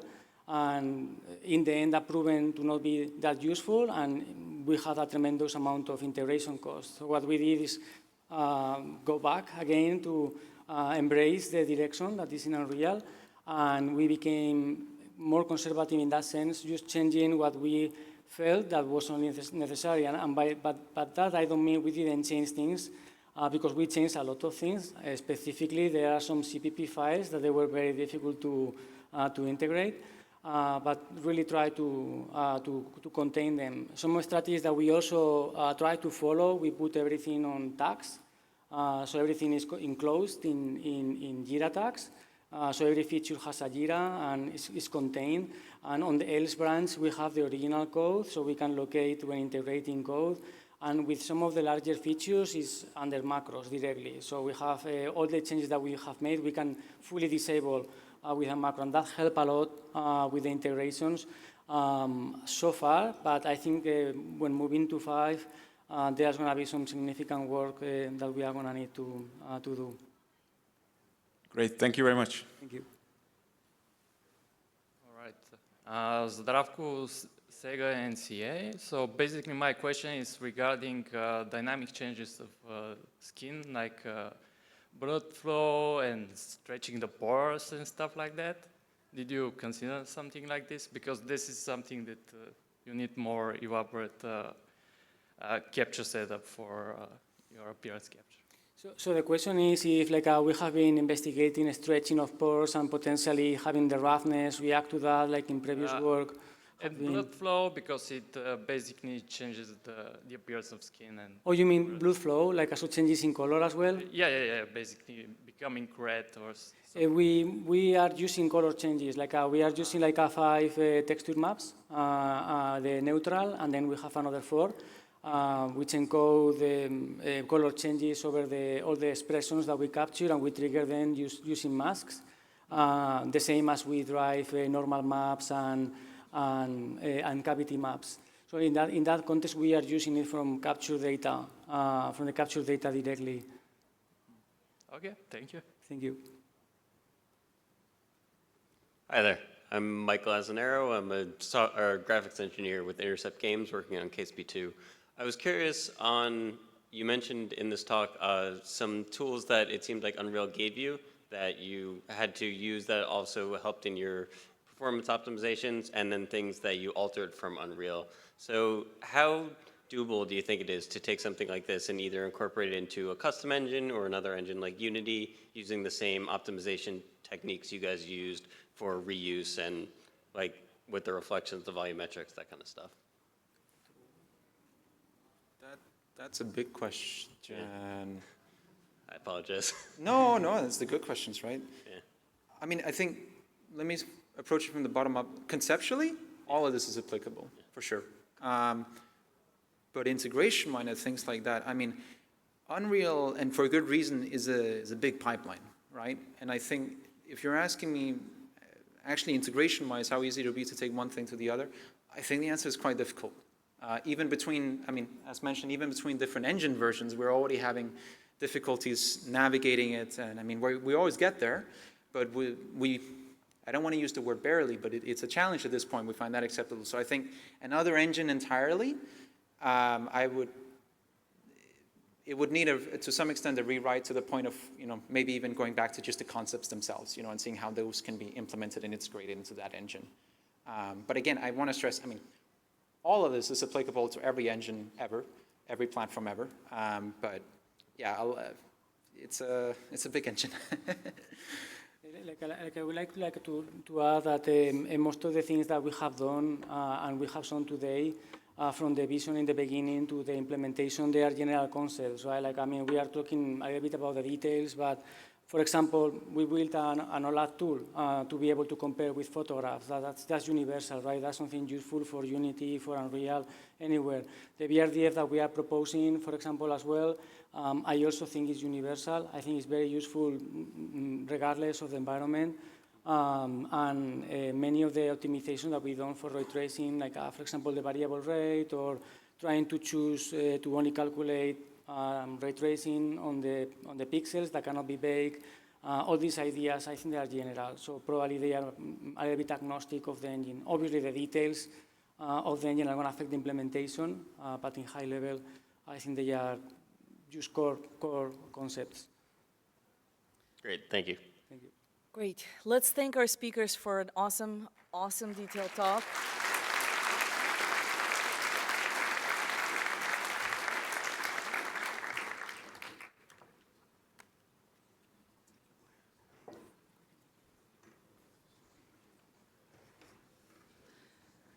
Okay, this wraps up our day.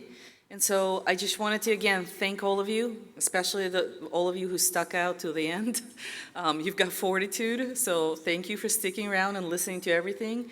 And then, of course, again, applause to all the speakers. And by the way, all of you speakers, you have to come back at the end. We're going to take a group photo.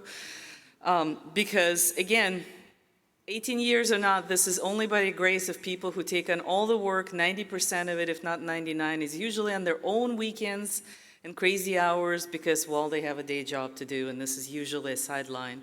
So I just want to be, acknowledging how much effort it takes for them to go, and typically beyond the Call of Duty anyhow, pun intended. I'm on a punny day. It's inevitable. So thank you. Now, you've listened to a whole day of talks. We're going to post them, but I'm going to plug it again. Please remind SIGGRAPH that this is a valuable program because we think it is, but they would like to hear from you. And so with that, I just want to again shout out Leona and Chris Wyman. We already started talking to next year's Ruth, the course chair, so many thanks to them because again, there's a lot on the logistics of putting up a new program.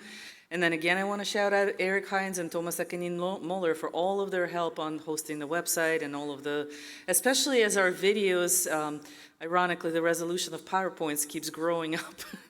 It keeps pushing the demands of the websites. Many simple things sometimes, really make a difference. So I wanted to thank them. So